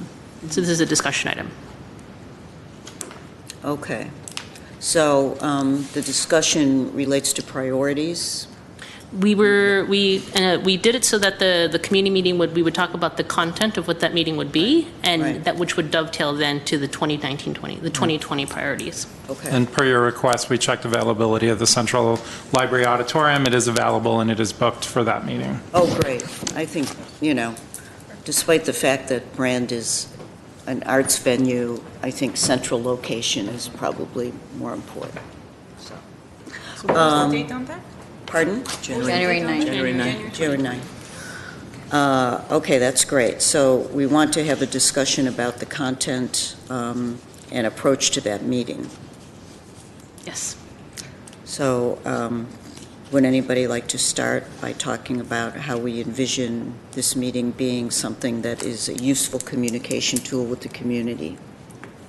So who exactly will be invited and how will we be reaching out to them? The intention, from what I understand, is that it would be people who were invited as part of the outreach process for the urban art plan, and in addition to all of our constituents that are part of our email blasts and people with Beyond the Box, artists who have been stakeholders in the community. The content is what we're discussing right now. It would be a 2-hour meeting at Central Library, but what we are discussing now is the content of the actual meeting and what that would entail. Right. So the discussion we had occasionally had informally about all of these names and the people who came to the stakeholders meetings and sat on the various advisory commissions, we have all of those names now. Yes, I'm circling back with Chuck Wyke in regards to the email blast list that was received from CARS, but we do have that in our possession. Okay, that's good to know. So Yeah, that's content, excellent. obviously, we do want to, I guess, let everybody know where we stand on the urban art plan and what our plans are for Glendale. That's kind of the plan, and to incorporate everybody into our plans. So we have several people who come to our meetings now, which is great, but we would like more engagement from our community. Now it's empty, unfortunately. They come partially. But I assume that's, the content is kind of a summarization of what we've done since it was passed and what we plan to do in the coming year. So this past year, because it has been a full year since the urban art plan has been passed, correct? Yes. And so we can discuss everything that's been done in the past year so far and everything that has been discussed and what we plan to do in the year coming. So that would include the art walk, that would include more Beyond the Box, that would include looking into mural program, the iconic art piece, which we now will have an RFP going out, so they'll see that there's things that are being updated and that we're making moves in the direction of making Glendale an art hub. We want them to know that, take it serious, and take part in that process. And also, I think it's to see where they stand and get their opinions, because those meetings with the stakeholders was really to get a lot of feedback from the community. And that's obviously what we want, is getting feedback and what they envision and what they want for Glendale, because I would love any other ideas that people might have. I agree. I think a review of whatever has been done so far is going to be very important. And I think it's also going to be important to introduce the Arsah street plan to them as well. I think that would be an important thing to see, and maybe also talk about the timeline for that, and discuss maybe the possible locations that we talked about for the iconic piece, and just, lay out whatever we have for whatever we have planned for the future. Yes. So I think, I'm just echoing a little bit here, we should take each part of our plan, right? So we have these 4 or 5 different areas in which we want to activate Glendale, and present what's been done in that area, for instance, if anything, or like neighborhood arts. We don't have anything. We may not have anything by that time in activating neighborhood arts, but at least we should share the vision of what it's going to be. And so it'd be very the way to approach this is very structured in that we have neighborhood arts, we have citywide arts, we have mural, we have gateway. We want to do maybe gateway. We break that off, and so present whatever's been done in that category that we're thinking about, if anything's been done, or else relate a vision of what's being done, and ask for people specifically in those areas, for instance, about ideas and things of what to do. Right. So maybe each one of us could take one of those areas of engagement and speak about that. So, and the one thing on the iconic art is just, you'll see an upcoming item is to discuss the next RFP we wish to issue, which is for that consultant. So I think definitely we should be talking about that. I just worry, like, the consultant may come in and just blow us away with something that we didn't think about. So I'm a little hesitant to show a hand that doesn't maybe exist yet, but I definitely think we have to talk about it, and the fact that we're issuing the RFP, what kind of consultant we're looking for, someone of a national stature, and all of that stuff. So we'll just, but I mean, I think we'll we'll work on that together. And definitely, it's going to be more of an informative meeting rather than one that we're taking. Yes, and we would feedback. suggest that, I would suggest that economic development come to talk, they're leading the charge on the, on RSOC, and so have them do the presentation on that. They do an excellent job, and that's their expertise. So we would invite them to present that. Yeah, good idea. That's a good idea. I think that we should kick this thing off by setting the tone of that, the goal of doing this urban art program plan was to make Glendale a regional arts destination. So what are we doing to move us in that direction? And we should go over what we've accomplished so far, but I think we have to separate what was ongoing from what we have implemented.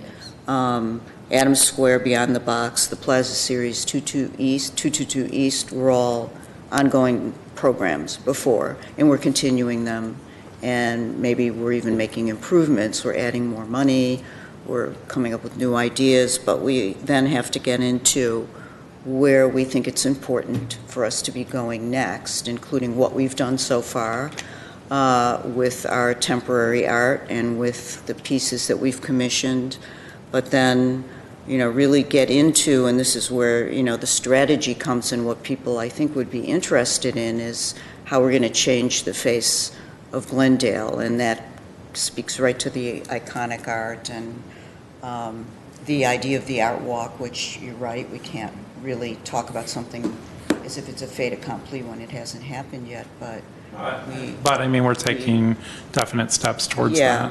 And I think, well, maybe I'll save it for Commissioner's comments, but I think that we need to also, really point to this lady here and say that, as of X, we made good on our promise. There were a few non-negotiables in Barbara Goldstein's original plan as she set it out, and one of them was to have the staff to support the program, and we now have you on board, which is great, and we're working on these other consultants, but the language in the urban art program plan is that Library Arts and Culture sets up a cultural affairs division, which implies multiple staff and levels of staff, and I think that was a grand vision that didn't get realized because of budgetary constraints. So we have to, kind of tell the story about that and where we're headed in terms of being able to support all these great things we want to do. And if I might take the opportunity to really acknowledge Jennifer Fukitomo-Jones and the incredible amount of work and accomplishment she has done Doing in the work of the very division. short time that she's been here.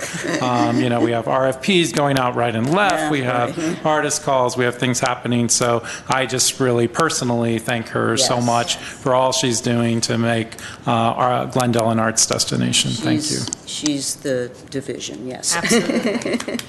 So, yes, thank you. One So, woman division.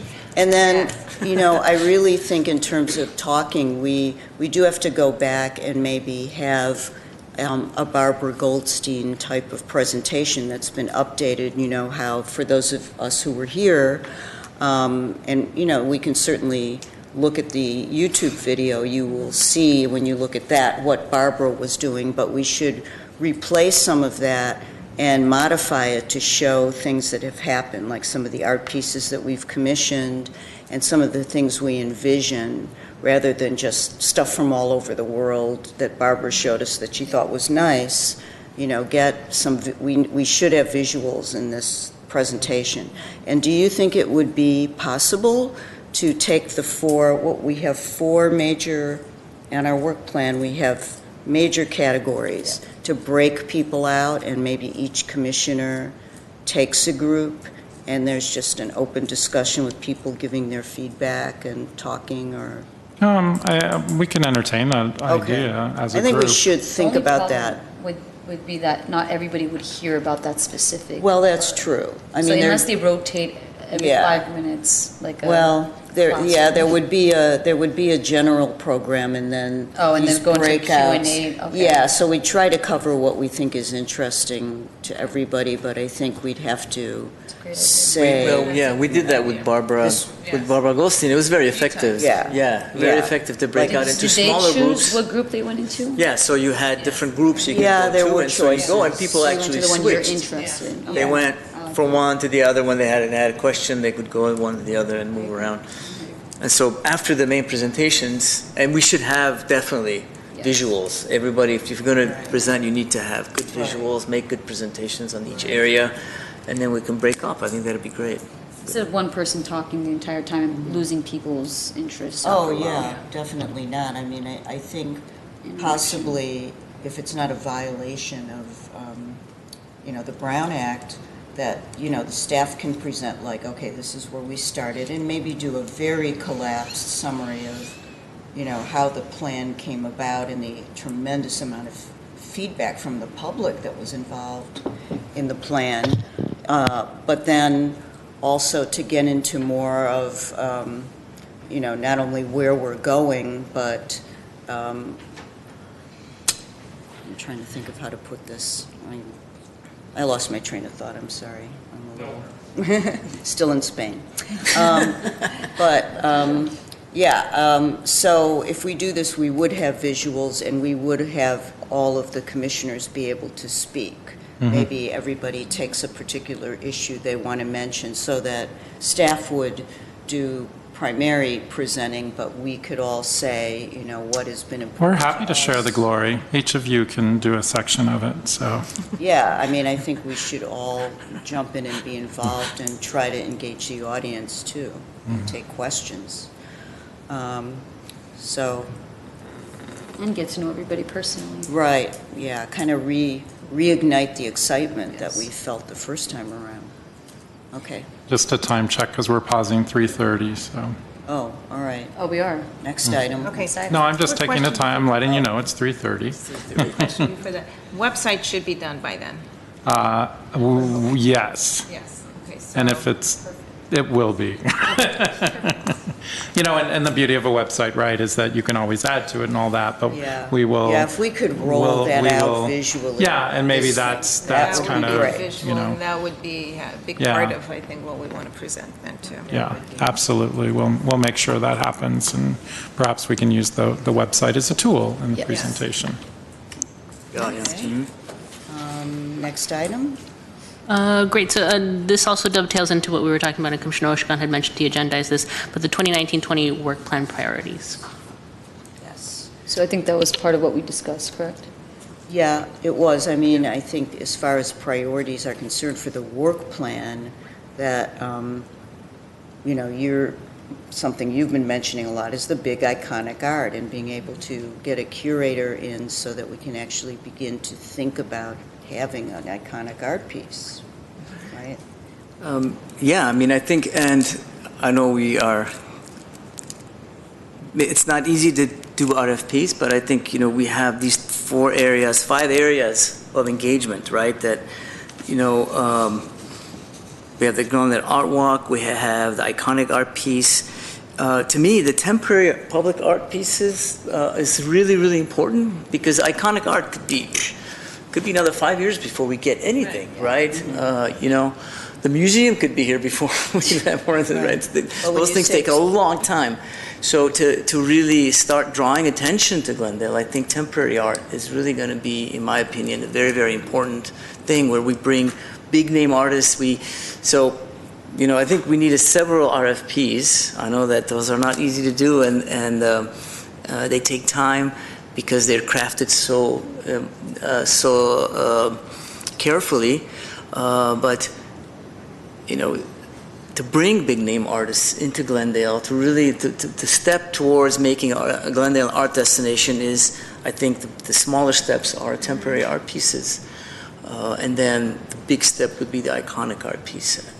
But when you say RFP, are you referring to calls, public calls?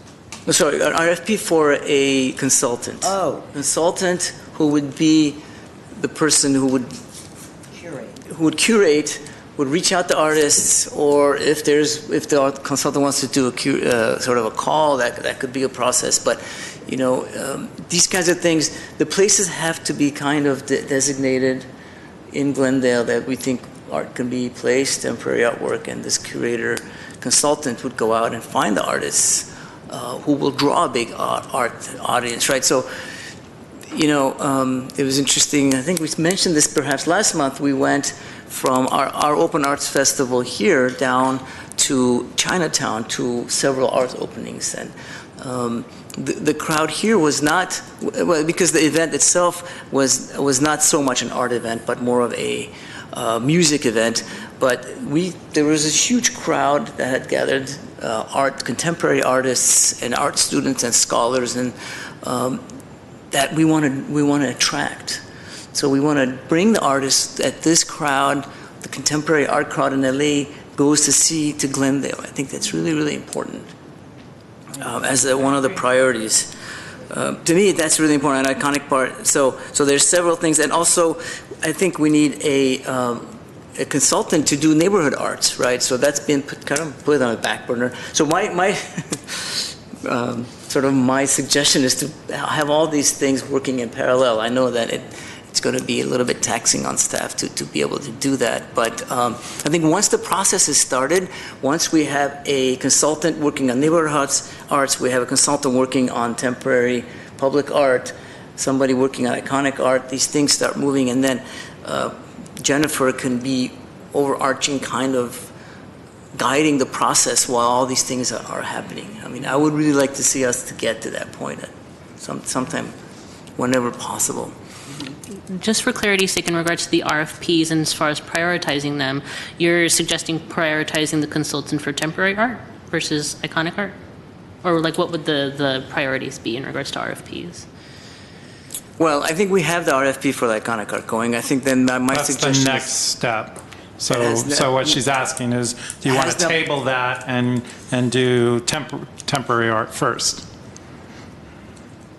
Was this RFP supposed to be a consultant It's a tough one. to curate one piece of iconic art? Is that what we're hiring a consultant? That was the thought, though you all have certainly talked about doing multiple pieces of iconic art. But I think that's next on the agenda. So we're trying to look at priorities. And at this point, I think the discussion is, in what order do others think that we should hire a slate of consultants is one question. And then the other is, what's the order we take these in? Do we want to table iconic art? And do others feel, we should put temporary art first, or do we want to get the iconic art RFP going? And then, so what's the priorities? Can they go on at the same time? Well, I only have one person. It's 30 hours a week. She's unfortunately right-handed. She's not ambidextrous, so she can't write two RFPs at the same time. But certainly, I mean, it's kind of just the question is, which one would you like us to start with? Once we get the RFP written and it gets through legal, and then we can write the next one. And we would base a next RFP, which I don't know that we budgeted in the work plan to hire a slate of consultants. We did, in the work plan, put something in for iconic art piece. So it's about 2 months to get an RFP written and through legal. Is that roughly? It can vary based on what's going on, but I'd say 2 outside 3 months. So we've got the current one for the art walk. We now have to make changes to that, so that'll take most of next week to get your changes incorporated. Then we can move to the next RFP, and that's up to you all. The plan was to do a RFP, as you'll see, upcoming agenda item for the iconic art piece, so we could at least get that going. And then certainly, if you want to reapportion, move funds, which we can't decide at this meeting, to do other consultants, versus doing just calls for temporary art. I mean, we've done calls in the past, and say I assume Scott Froschauer came through a call that had some success. So that call goes on cafe, that call goes across the country if we choose. And so, temporary art could be certainly addressed with a call. And that's how the work plan was crafted, meaning it was kind of set up to do it that way. But if you guys want to hire other consultants, that's certainly your prerogative. Personally, I think the iconic public art sculpture is going to need a lot of attention. So I think that one would be, in my opinion, that should be first. And I think temporary public art, we could continue with just a call for right now, and then See what kind of success we have, and then maybe if we're not Right. feeling, so, and I don't know what my But colleagues that's think, but. up to you all. I really think the sort of a consultant approach really makes much more sense to have a kind of a cohesive kind of approach where where this person is not, it's not a call just goes out out in the ether, but this person knows artists, knows the kind of art that we would like to have in Glendale, for instance, and he or she obviously can connect with certain artists, because the artists we want are not gonna the artists we want that draw an art crowd to Glendale, I don't think are going to answer a call. Yeah. They have to be reached out. They have to be convinced, because a lot of them are very busy.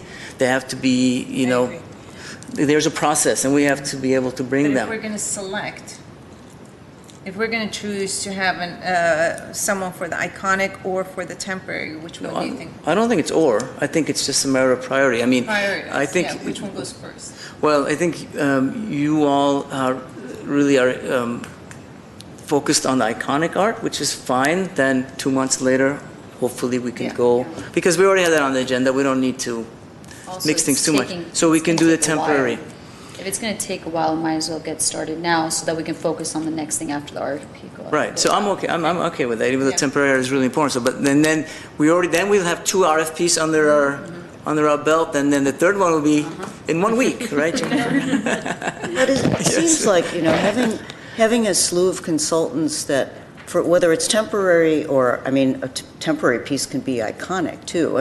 When you're talking about a piece that's going to be up for 6 months or move around the city and be in different places, versus one giant piece like the Bean or the Giant Bear in Denver, Colorado, that you are hiring somebody in either case that has curation skills and a lot of connectivity into the arts community to convince people that they want to come here.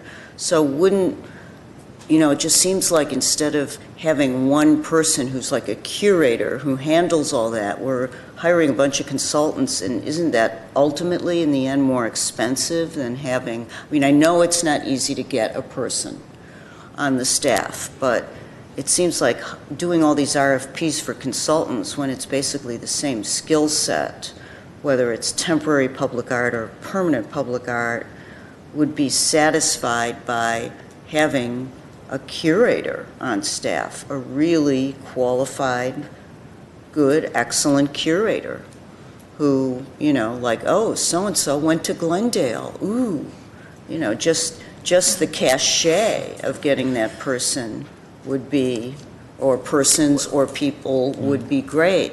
But if we just keep hiring one after another for one piece, RFPs for separate pieces, that just seems so... No, not a separate piece, sorry. Not separate pieces, but a process, right? So you hire an RFP to do, you hire a consultant to do 10 pieces of temporary art in Glendale. So it's multiple... Yeah, so it's multiple. It's a process. Over the And they next can 4 be- years, Okay. they have this budget, we want, say, 15 pieces or whatever it is we So tell they're them. like the art walk person, but they're setting up a whole strategy for Yes. permanent art Yes. in the environment. Exactly, yeah, it's not single pieces, right. Yes. That- And that's- I believe hiring a staff person is pretty much out of the question, yeah, Gary? Unfortunately, yes. Okay, so getting That would be a ideal, but- consultant in who's kind of acting as an employee and doing this whole No. program.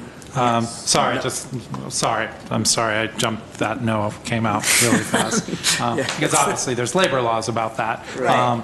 But certainly. I didn't mean in all that implies. A consultant, yes. Right. One to do iconic art, one to do several other Yes, pieces right. of art. I didn't mean that It's important to lay out the deliverables so that we're, it's like, okay, I got you some art, threw it up there, there you go, it's 15 pieces. So, Right. Okay. And so I envisioned this temporary public art person to be very well connected nationally and regionally, right, and bring really, really interesting artists here. But for instance, for the neighborhood arts, I think the person has to be perhaps more local, maybe not really Glendale, but somebody who knows the neighborhoods a little bit better, right? And so then they come up with the process of bringing different art pieces to different parks or neighborhoods.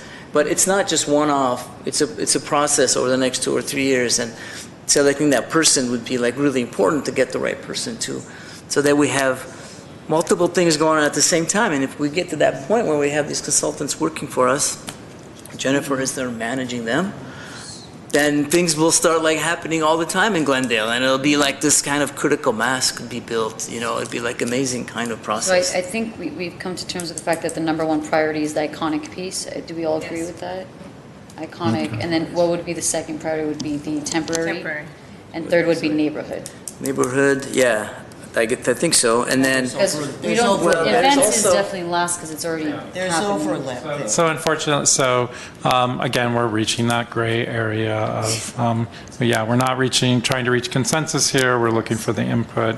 And so what I am hearing is iconic art first, temporary art, and then neighborhood art. Yes. yes.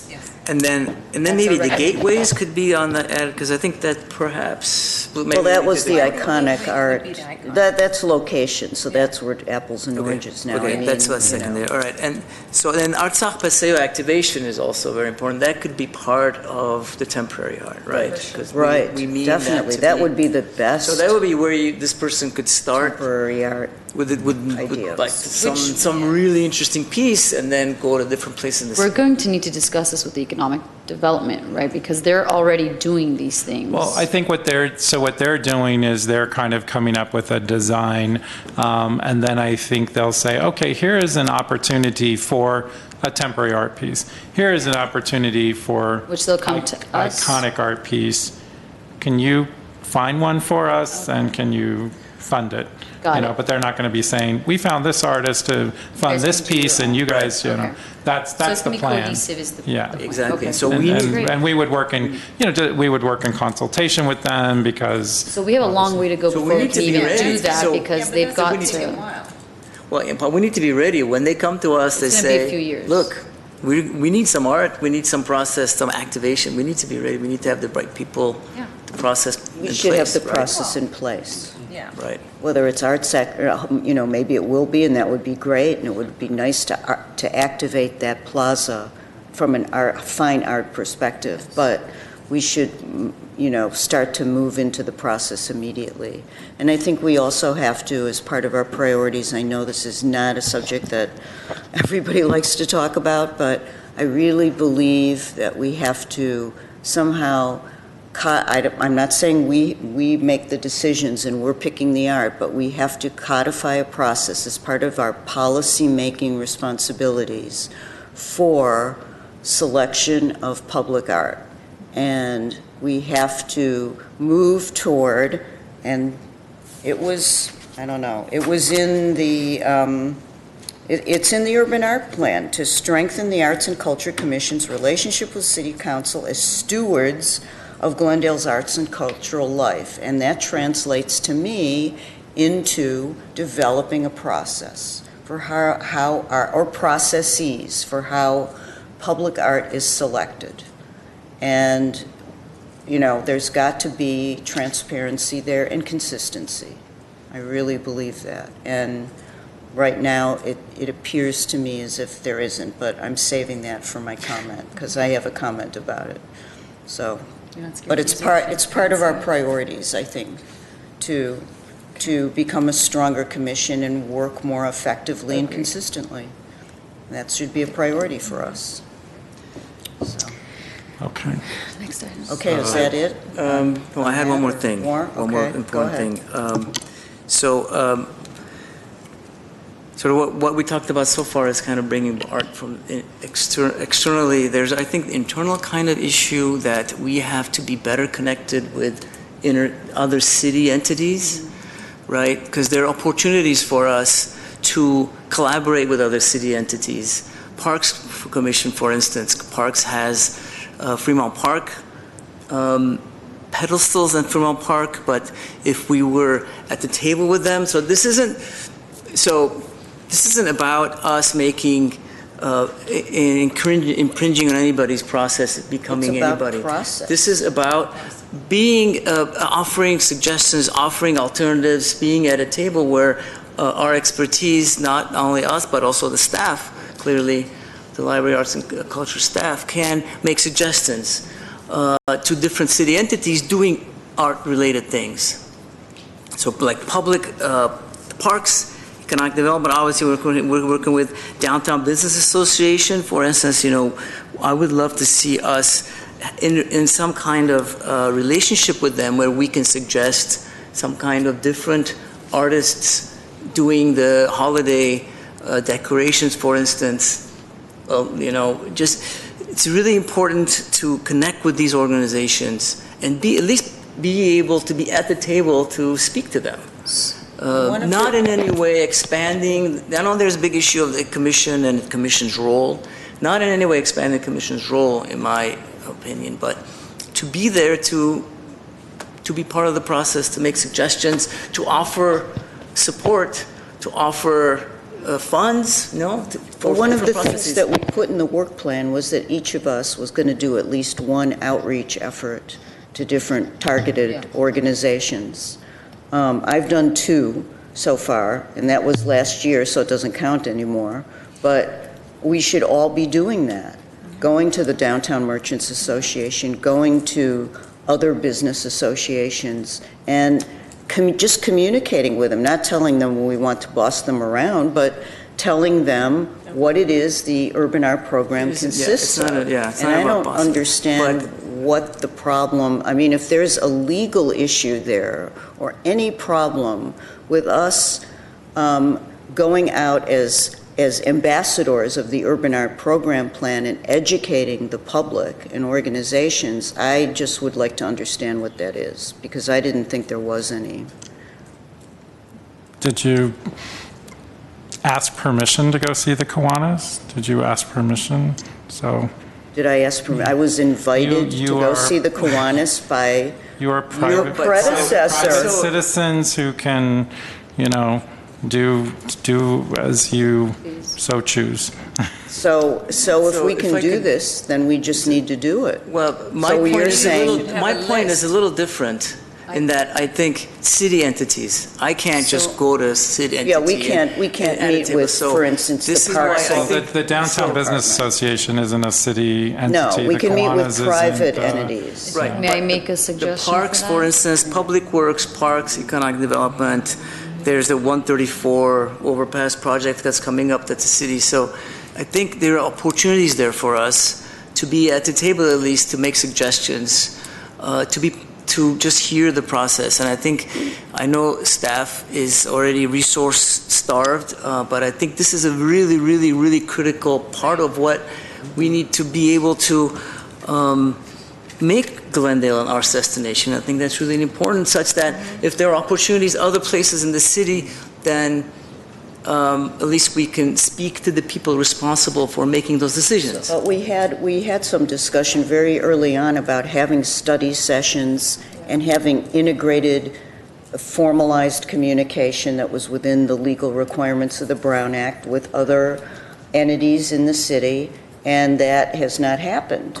So can that happen? Mr. Grant, do you have anything to say about that? We will be getting back to the commission with a report about your responsibilities and duties in December. Yay. But will that include also meeting with and having study sessions with other departments so that we can all have a common understanding of how the urban art program plan works? We will be going over your responsibilities and the scope of work that you can and cannot do. Okay. Okay. We'll take that, we'll consider And that. that will be in December? Until then, is it possible that, just a suggestion, we have personal relationships with the people that are on the commissions who are appointed by the same people we were appointed by? So let's say I know people on the Parks Commission because we're appointed by the same person. I have personal relationships on the Planning Commission, Design Review Board. We can have the open line of communication in personal atmospheres. Just keep in mind that it's part of, there's a meeting I know you attended last year that was a joint commissions, like all the commissioners were there, and Commissioner Fedora may have been there, you were there as well. So there's that, but it's just as you don't want necessarily another commission coming here and telling you what to do. Exactly. They may, have similar feelings. So just an open line of communication to discuss. So let's say the Parks and Recs Commissioner I'm speaking about, I've discussed options to work together, and he thought it was a great idea, and it's we should be doing that. We should be discussing with other commissions, like that overpass you're referring to, that's part of Planning Commission. So I think that's also part of us, and behind the scenes what we're doing, building relationships with people. Obviously, I'm not going to reach out to the economic development and have a formal meeting, but they can be doing that because those are the departments they work with. So if we get people on board, we get our council members on board, I think more can be done. So I guess my question is, can staff create those kinds of relationships? Is that? We have relationships with all those departments. I meet with my fellow department heads always. And certainly Commission Chair Vidor has, she has relationships with department heads and reaches out to them often. So, whatever we can do to, help facilitate, it's just, again, there's, different people have different responsibilities, and everyone's taxed, as all of you are as well, trying to get things done. And so, scheduling, so we will look into it, and we will get back to you, at a future date, likely in December. Thank you. Thank you. And just, I'm sorry. Regarding the private entities, we could proceed As we, and just go visit them as is, right? Well, it's a free country. You can do whatever you want. All right. So, and just as a time check, it's a few minutes before 4. Okay. So, next item. So I think we've already kind of discussed the citywide arts and request for proposed iconic art. We discussed that this was going to be the priority. So moving forward, staff will provide a draft of the proposal in December. Great, thank you. The last item is the Dia de los Muertos call for submissions. So staff confirmed the finalists for the Dia de los Muertos call for submissions. Joel Garcia is an artist, arts administrator, and cultural organizer with over 20 years of experience organizing workshops, events, and festivals all over 20 Mexican-American Latin cities. Previously, Mr. Garcia was the director of programs of operations at Self-Help Graphics and Art from 2010 to 2017 and produced the annual Dia de los Muertos celebration. As part of the Glendale Dia de los Muertos celebration, Mr. Garcia will be creating Yanga Vive, which is an altar to the Tongva peoples that will incorporate native California plants and herbs in addition to dispersing a zine, which educates audience members on the Tongva people and native plants. The altar will be on display at the Central Library from October 27th to November 2nd, 2019, and will be relocated to the Artsock Paseo on November 2nd as part of the Glendale Dia de los Muertos celebration. Great. beautiful. Question, sorry. I'm confused. There was an artist that there was the front runner with the sculptures. Is this what you're talking about, or no? We actually moved with the second finalist because You went with this- thankfully, due to your comments that we had at our last meeting, I discussed this with the artist. And he's a well-known muralist, has fantastic years of experience in muraling, but had not had viable experience within papier-mâché. So based on your comment, we actually moved forward with a different finalist who has the wealth of experience that could produce the altar. Oh, so we're doing the altar. Okay. Okay. Mm-hmm. And so the altar is going to be the library, and then it's going to move us. Okay. Correct. Okay. Thank you. Excellent. Thank you. I have one more question. So, what's the plan for? There were $10,000 allocated. Is that right? And we have a plan for what's going to happen in terms of the rest of the funds besides the altar. Right. So, Jennifer, well, I'll let you speak to the art installation and. Sure. Sure. So moving forward with Mr. Garcia, his proposal was for the full $5,000, so he'll be allocated $5,000 for his proposal. The remaining $5,000 is used for ancillary promotion of the event. So we're actually doing a projected display on the Central Library about the event, and that will be up the entire week prior using a projection artist and team. So. Cool. Are we going to project the skull? Yes. That we have? Yes. Yeah. Okay. It's a very well marketed event. From what I've been seeing on social media, it's everywhere, which is Right. great because that doesn't usually happen with city events. And it's an interesting image to look at. So. Right. So I think so kudos for you guys for moving that forward. You guys as well. Excellent. Yeah. Kudos to you, Gary. Okay, are we ready to move on to the next item? Item 7, commission staff comments. Any comments? Comments? Well, you did ask, so just to advise Commission and those in the viewing audience, Library Arts and Culture will be closed on Friday, October 25th. This is for staff training, so we will be doing an entire staff training event for all staff, so just FYI on that. And then I wish to offer congratulations to Chairperson Vidor on being named a finalist for a photograph from Assemblymember Laura Friedman's office. Congratulations. Congratulations. Oh, for the And, photo competition? Yeah, there was Laura Friedman, Assemblymember Friedman hosts a competition, and which is very nice. And also, I guess I have to thank, I assume it was a blind It's jury. totally We blind. hope You it didn't- was. We hope it was, because Mr. Oshigun was one of the jurors, and he selected my piece. But I will say that if you've seen this piece, it was kind of poking a little bit of fun at those giant petunias and putting them next to the Museum of Neon Art, and it actually was in another show recently. It's people like that piece, and I think it's because it shows some of the quirky uniqueness of Glendale. And I thought it was a beautiful photograph, and beauty is in the eye of the beholder. Oh, thank you very much. That's very sweet. So thank you for that. And I have a comment about, I feel like I need to say something about the fact that I recently went to a city council meeting at which the Parks Department was making a request to pursue private funding for a mural that is going to be a mosaic piece that goes on a wall in Dugmagian Park. And I made a public comment and a communication as a private citizen on that agenda item in which I wanted to understand a little bit more about the process by which we as a city are making selections for significant public art pieces. This particular piece, I think, there was a request for $40,000 in funding to have the piece made. And I spoke, and after I sat down, the city manager did talk at length about the fact that the process is very well understood, as opposed to what I said, which I thought maybe it wasn't, and I was referring specifically from department to department. The whole issue of, does the whole city and all the departments understand the purpose of the urban art program plan? But somehow or other, the discussion after I sat down morphed into a discussion about the purview of the commission, and is the commission not trying to expand its purview?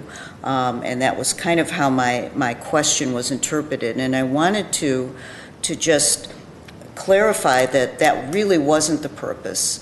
I don't think the commission wants to pick all the public art pieces and be in charge of selecting art and doing everything, but I think it is within our purview, and I guess we'll find out in December if this is true.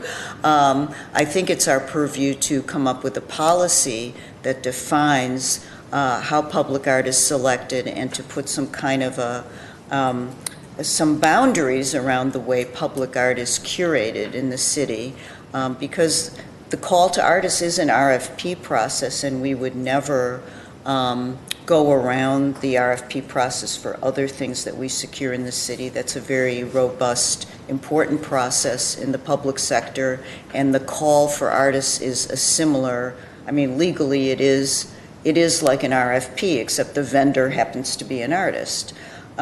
So to me, I was trying to express to City Council the fact that I felt that as an individual, that calls for public art are very important because they are an RFP and they also give whoever is going to select the art an opportunity to see what the possibilities are, whether they be abstract or figurative or immersive or interactive pieces, that there are many ways to deal with a particular subject, and it would be a good idea to see what all of the possibilities are.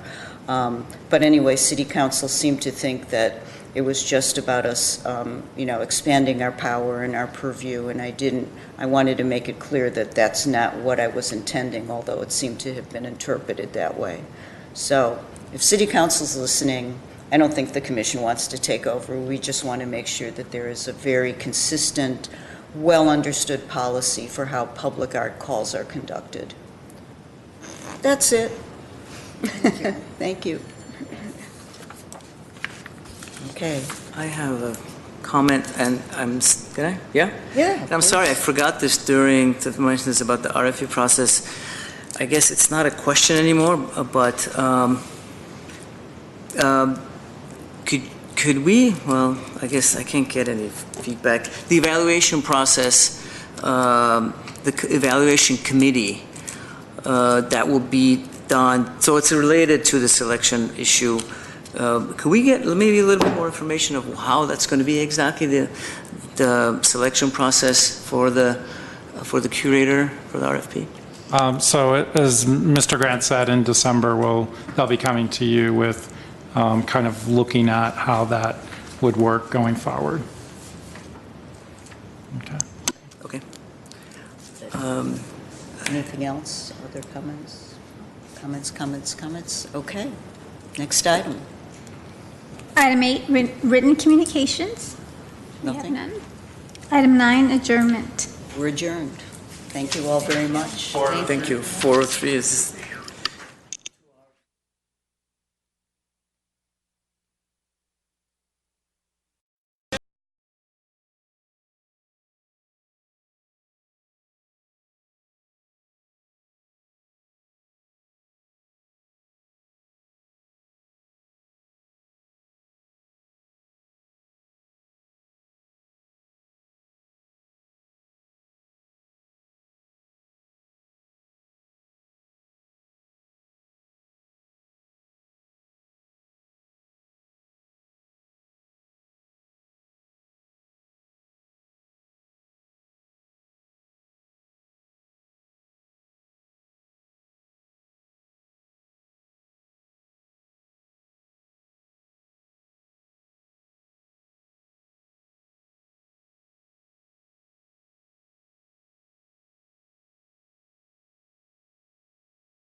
The City of Glendale is dedicated to your quality of life, and our many services embody that commitment. We pride ourselves on excellence in service, and today want to highlight how we are positively impacting your community. Glendale Police and Fire strive to be among the fastest responders in emergency situations, and the numbers don't lie. The average fire emergency response time in Glendale this year was 4 minutes and 26 seconds. The average Glendale Police Department response time was 4 minutes and 11 seconds. From an operational perspective, Glendale Public Works is literally and metaphorically paving the way. In the last year alone, they have filled 8,900 square feet of potholes, replaced over 90,000 square feet of sidewalks, and resurfaced 9 lane miles of street. Meanwhile, Glendale libraries average 1,032,660 visitors per year to the tune of 394 visitors per hour. Visitors check out 1,067,667 materials and participate in over 2,400 children's programs and 2,100 adult programs. When it comes to economic vibrancy, Glendale's present and future is looking bright. Recent highlights include the expansion of tech companies such as Service Titan, Disco, Beyond Limits AI, and Age of Learning. The addition of restaurants and businesses such as Marugame Udon, Samsung, and the Hyatt Place Glendale, and retail vacancies at 1%. Offering 286 acres of parkland and 5,000 acres of open space, our Community Services and Parks Department has 47 total locations for Jewel City residents to enjoy. Glendale Water and Power is dedicated to serving the community. It provides high-quality utility services to over 34,000 water customers and 88,000 electrical customers every year. The City of Glendale is committed to you, and we will continue to strive to provide you the best quality of life possible. This is who we are, what we do, and how we do it. This is My Glendale.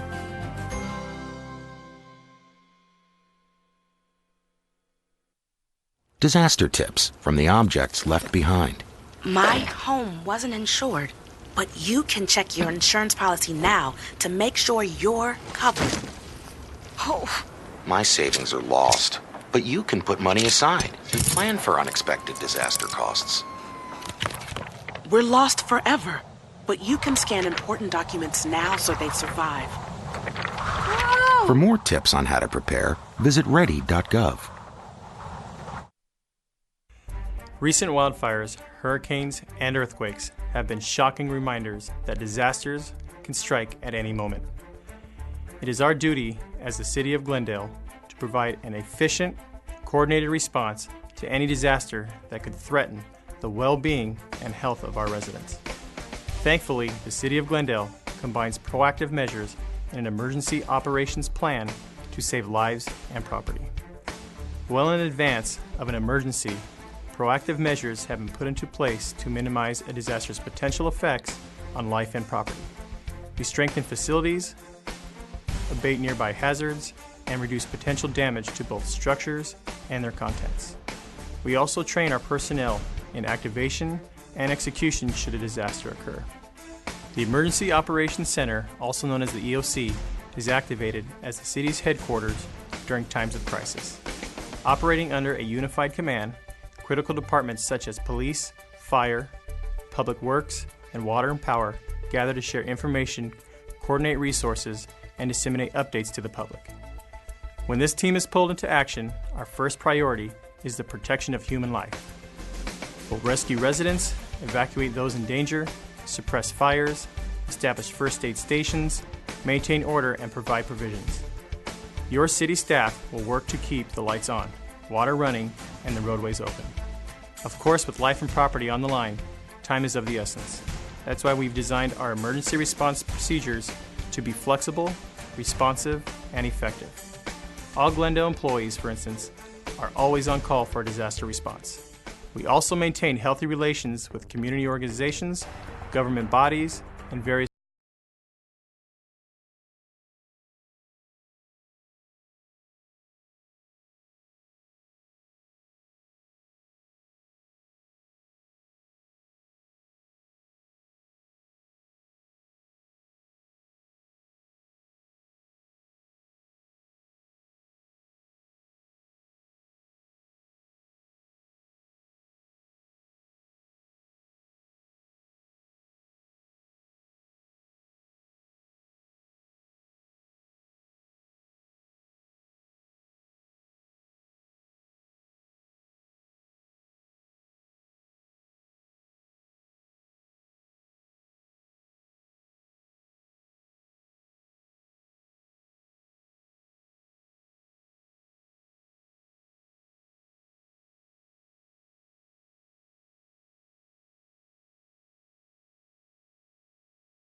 in your neighborhood. The big one is coming. Not if, but when. If we all stay ready, we don't have to get ready.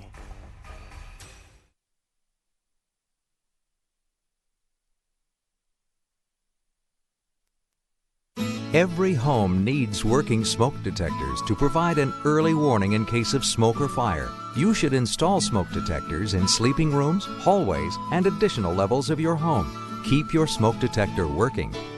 It's a good idea to change the batteries every 6 months and test to make sure they work properly. Hi, I'm firefighter Ara Hunania from the Glendale Fire Department. By following the simple tips, you can help us protect you and your family. Hi, my name is Silvio Alonzas, and I'm proud to be the Glendale Fire Chief. Following a 2018 wildfire season, where we saw fires ravage throughout communities, destroy over 18,000 homes, and kill over 100 people, we want to help share with our community how you can be prepared before a wildfire strikes. The geography, weather patterns, and the number of wildland-urban interface communities in California make it a state particularly threatened by devastating wildfire. To help educate property owners and residents in areas most at risk, we have developed a communications program called Ready, Set, Go that breaks down the actions needed to be ready for a wildfire. Being ready for wildfire starts with maintaining an adequate defensible space and by hardening your home by using fire-resistant building materials. Defensible space is the buffer you create by removing dead plants, grass, and weeds from around your home. Drought-resistant plants are not only good for the environment, but they're also fire resistive. As we can see here, this homeowner has done an excellent job clearing his brush 30 feet away from his home. He's also spaced out his plants, which will help prevent rapid fire spread. Hardening your home means using construction materials that can help your home withstand flying embers, finding weak spots in the construction, which can result in your house catching fire.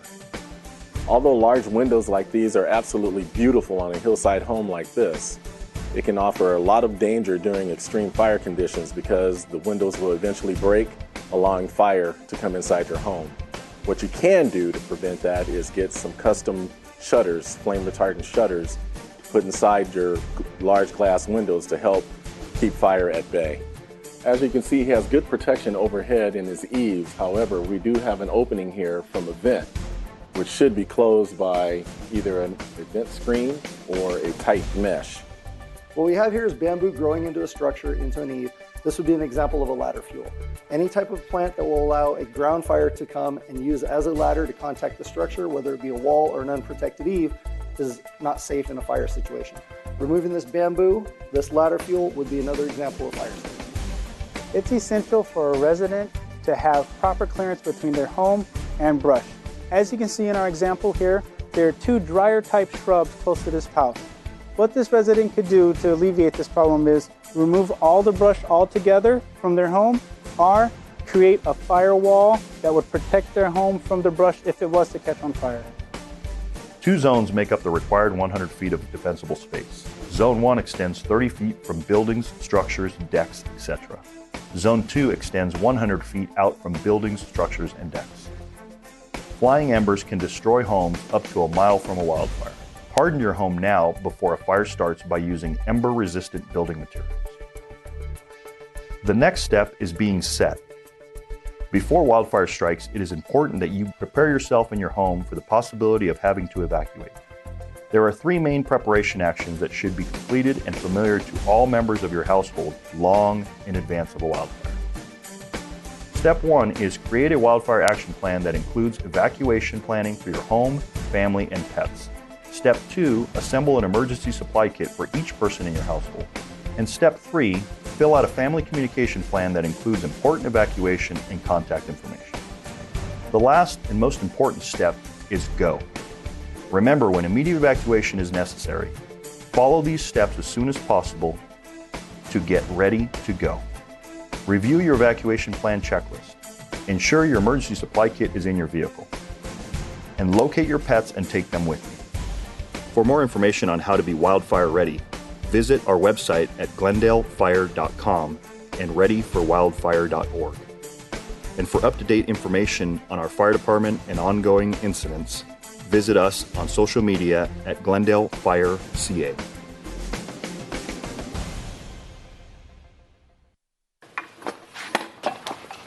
Did you hear about the pony with a sore throat? He was a little horse. Can I tell you a cat joke? Just kidding. Why couldn't the Why was the basketball court all wet? Why? Because the players kept dribbling all over it. Where did cats go on vacation? New York.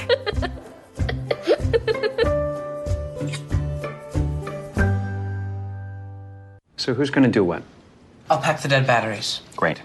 I'll only put what I don't need into a duffel bag. Perfect. That's totally unhelpful. No problem. Meanwhile, I will try to comfort everyone by speaking in a calm voice. And who is going to handle supplies? I can forget to do a list for us. Thanks, pal. We couldn't be any less prepared. I'm proud of you guys. Talk to your kids about who to call, where to meet, what to pack. Visit ready.gov/kids for tips and information.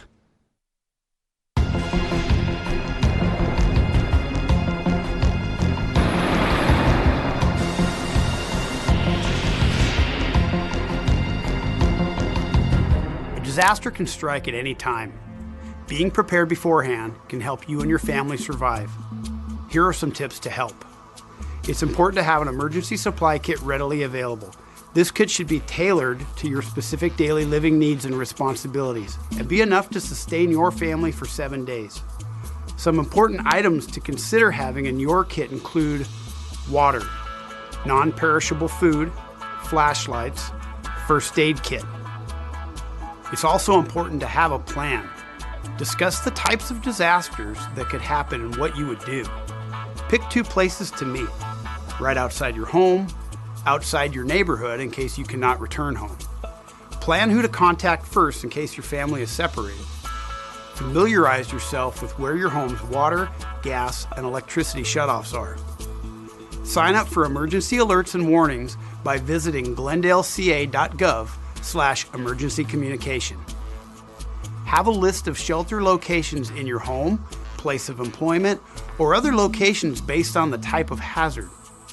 Practice and maintain your plan. Due to size and geographic location, Glendale is most likely to experience wildfires, earthquakes, flooding, and mudslides. Wildfires can ruin homes and cause injuries or death to people and animals. To prepare, listen to local alerting systems for current emergency information and instructions. Know your evacuation routes. Plan your transportation and a place to stay. Practice how you will communicate with family members. Protect your property. Evacuate immediately if authorities tell you to do so. If trapped, call 911 and give your location. Turn on lights to help the rescuers find you. Go to an area where smoke levels are lower. Hillside neighborhoods have higher chances of flash floods due to heavy rains. Know your flood risk. Visit FEMA.gov's Flood Map Service Center for information. Protect your property. Move valued items to higher levels. Declutter drains and gutters. Install check valves. Do not walk, swim, or drive through floodwaters. Turn around, don't drown. If trapped in a building, go to its highest level. Stay off of bridges over fast-moving water. Living in Southern California, earthquakes should be something everyone should prepare for. Make sure that your wall decor and heavy items are properly mounted and secure so that they don't fall off and possibly injure anyone. Determine safe areas of the home to drop and cover, and hold on to a sturdy piece of furniture. During an earthquake, avoid being near windows and glass in case they shatter. If you're indoors, stay in until the shaking stops, then exit when safe. Use stairs rather than elevators to avoid potential power outages, aftershocks, and other damage. If you're outdoors, find a clear spot without anything above you and drop to the ground. Avoid power lines, buildings, trees, and streetlights if you are outside. In a car, safely pull over to an open area and stop. Don't park under or near bridges, overpasses, and power lines if it's possible. It's impossible to control the weather or to eliminate catastrophes. However, you can educate yourself and your family to minimize the risks and help you survive a disaster. For more information, visit glendaleca.gov/emergency preparedness and glendalefire.com. Opioid dependence can happen after just 5 days. Know the truth, spread the truth.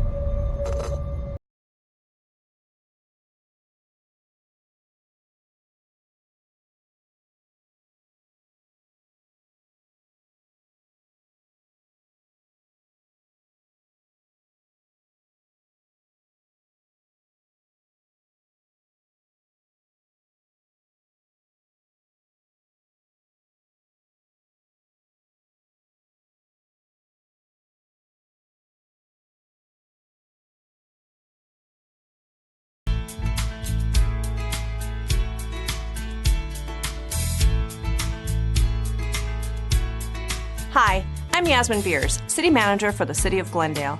As a city employee and local resident of Glendale, I take great pride in all that the City of Glendale accomplishes. Whether it is keeping crime off of our streets or trash out of the gutters, maintaining Glendale's safety and cleanliness contributes directly to the high quality of life Glendale residents, businesses, and visitors enjoy. City employees take great pride in maintaining the quality of life at the levels our residents have come to expect. By keeping an eye out and reporting quality of life concerns you see during the course of your day, you too can help issues that arise. One way to do that is by using My Glendale. My Glendale is a free, simple, and intuitive online and smartphone application that enables the residents of Glendale to identify quality of life environmental issues and report them to the appropriate department for quick resolution. My Glendale is free to download and use. Reporting is easy. First, launch the app on your mobile device and click on the Create a Request button on the home screen. Select the report type. The application uses your smartphone's global positioning system to automatically provide the issue's location, simplifying the reporting process for both you and city staff. Answer any further questions regarding the issue. Select Create Photo, Video, Audio to associate an attachment to the issue being reported, and click Submit. That's it. You can check for updates by selecting any existing requests you have under My Requests. We invite you to download the My Glendale app to maintain a clean and safe community. But remember, please use the app safely. Don't attempt to use My Glendale while driving. I hope you will take part in helping maintain Glendale as the jewel city that it is. This is My Glendale, and together we can make it happen.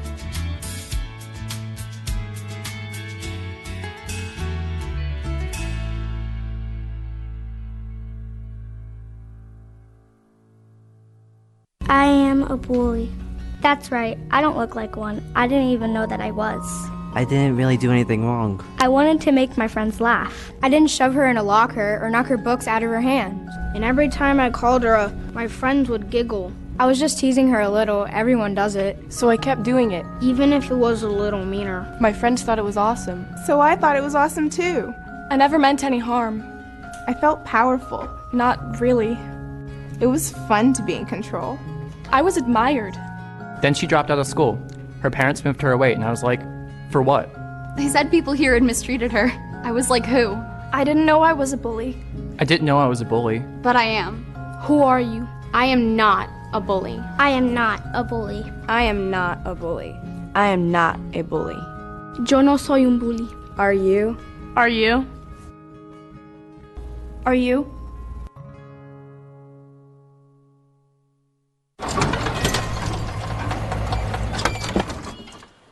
Leah, did you put a new dent in that? This one? No. Were you texting and driving again? Yes. Hi, Leah. Hi, Dad. Sorry about your bumper.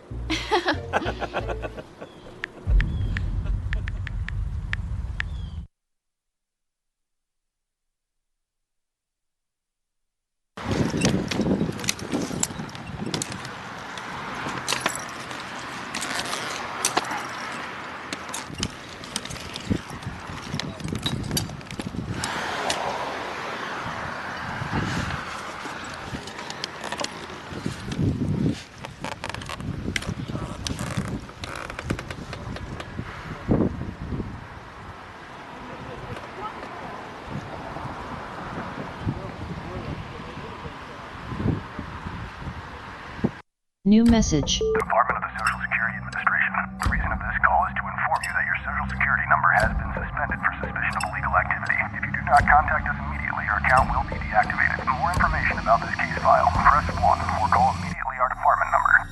326. This is a scam. Thieves are misusing the Social Security Administration's authority and phone schemes to trick you into giving them money or personal information. They state there is a problem with your Social Security number or account. They claim there's been suspicious or fraudulent activity, and you could be arrested or face other legal action. They even spoof SSA's main customer service telephone number on caller ID. Don't believe them. Don't provide any information. SSA employees will never threaten you for information or promise benefits in exchange for information. In those cases, the call is fraudulent. Just hang up. If you suspect you've been contacted by an SSA scammer, call the Social Security Fraud Hotline at 1-800-269-0271.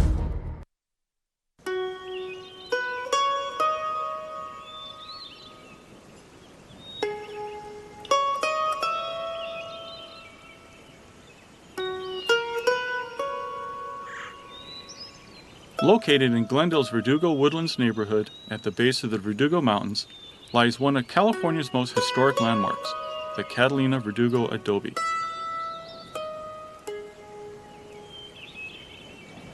The Catalina Verdugo Adobe is a step back in time and reflects what life was like back in the late 1800s. The city of Glendale bought this historic property in 1989 with the goal of preserving the history and beauty it offers. The beautiful landscaping and numerous walking paths on the 1.3-acre property invite you to explore this historic place. In 1784, Don Jose Verdugo, a corporal in the Spanish army stationed at the Mission San Gabriel, was given the second great land grant to an individual in California by the King of Spain. The rancho stretched across 36,000 acres of land from where the Jet Propulsion Lab is today, down to Eagle Rock, along the Los Angeles River to Warner Brothers, and up to the northern part of Sunland Tujunga area and back across. The conditions of this land grant were that Don Jose Verdugo farm the land, raise livestock, and live in peace with the Native Americans of the area. When Don Jose Verdugo passed away, his son, Julio Verdugo, took over the family business. Unfortunately, he lost much of his cattle due to drought and was unable to pay his debts. He was forced to mortgage the land and was never able to pay it back. As a result, the land was divided between the various debtors in an agreement known as the Great Partition. Julio's son, Teodoro Verdugo, was given the land the adobe occupies today. Teodoro then built the adobe home in 1828, naming it after Catalina Verdugo, the daughter of Don Jose Verdugo. The adobe is one of the oldest buildings in Glendale, a place you can visit and see history in person. The home is furnished in a way that reflects the period of the adobe and showcases how the original adobe structures were made. The Catalina Verdugo adobe property is also the location of a historic moment in the Mexican-American War. In 1847, Jesus Pico, representing Lieutenant Colonel John C. Fremont in the United States, met with his brother General Andres Pico, a member of the Mexican Army, under what is known as the Oak of Peace, one of the 5 largest oak trees in California that once stood on this property.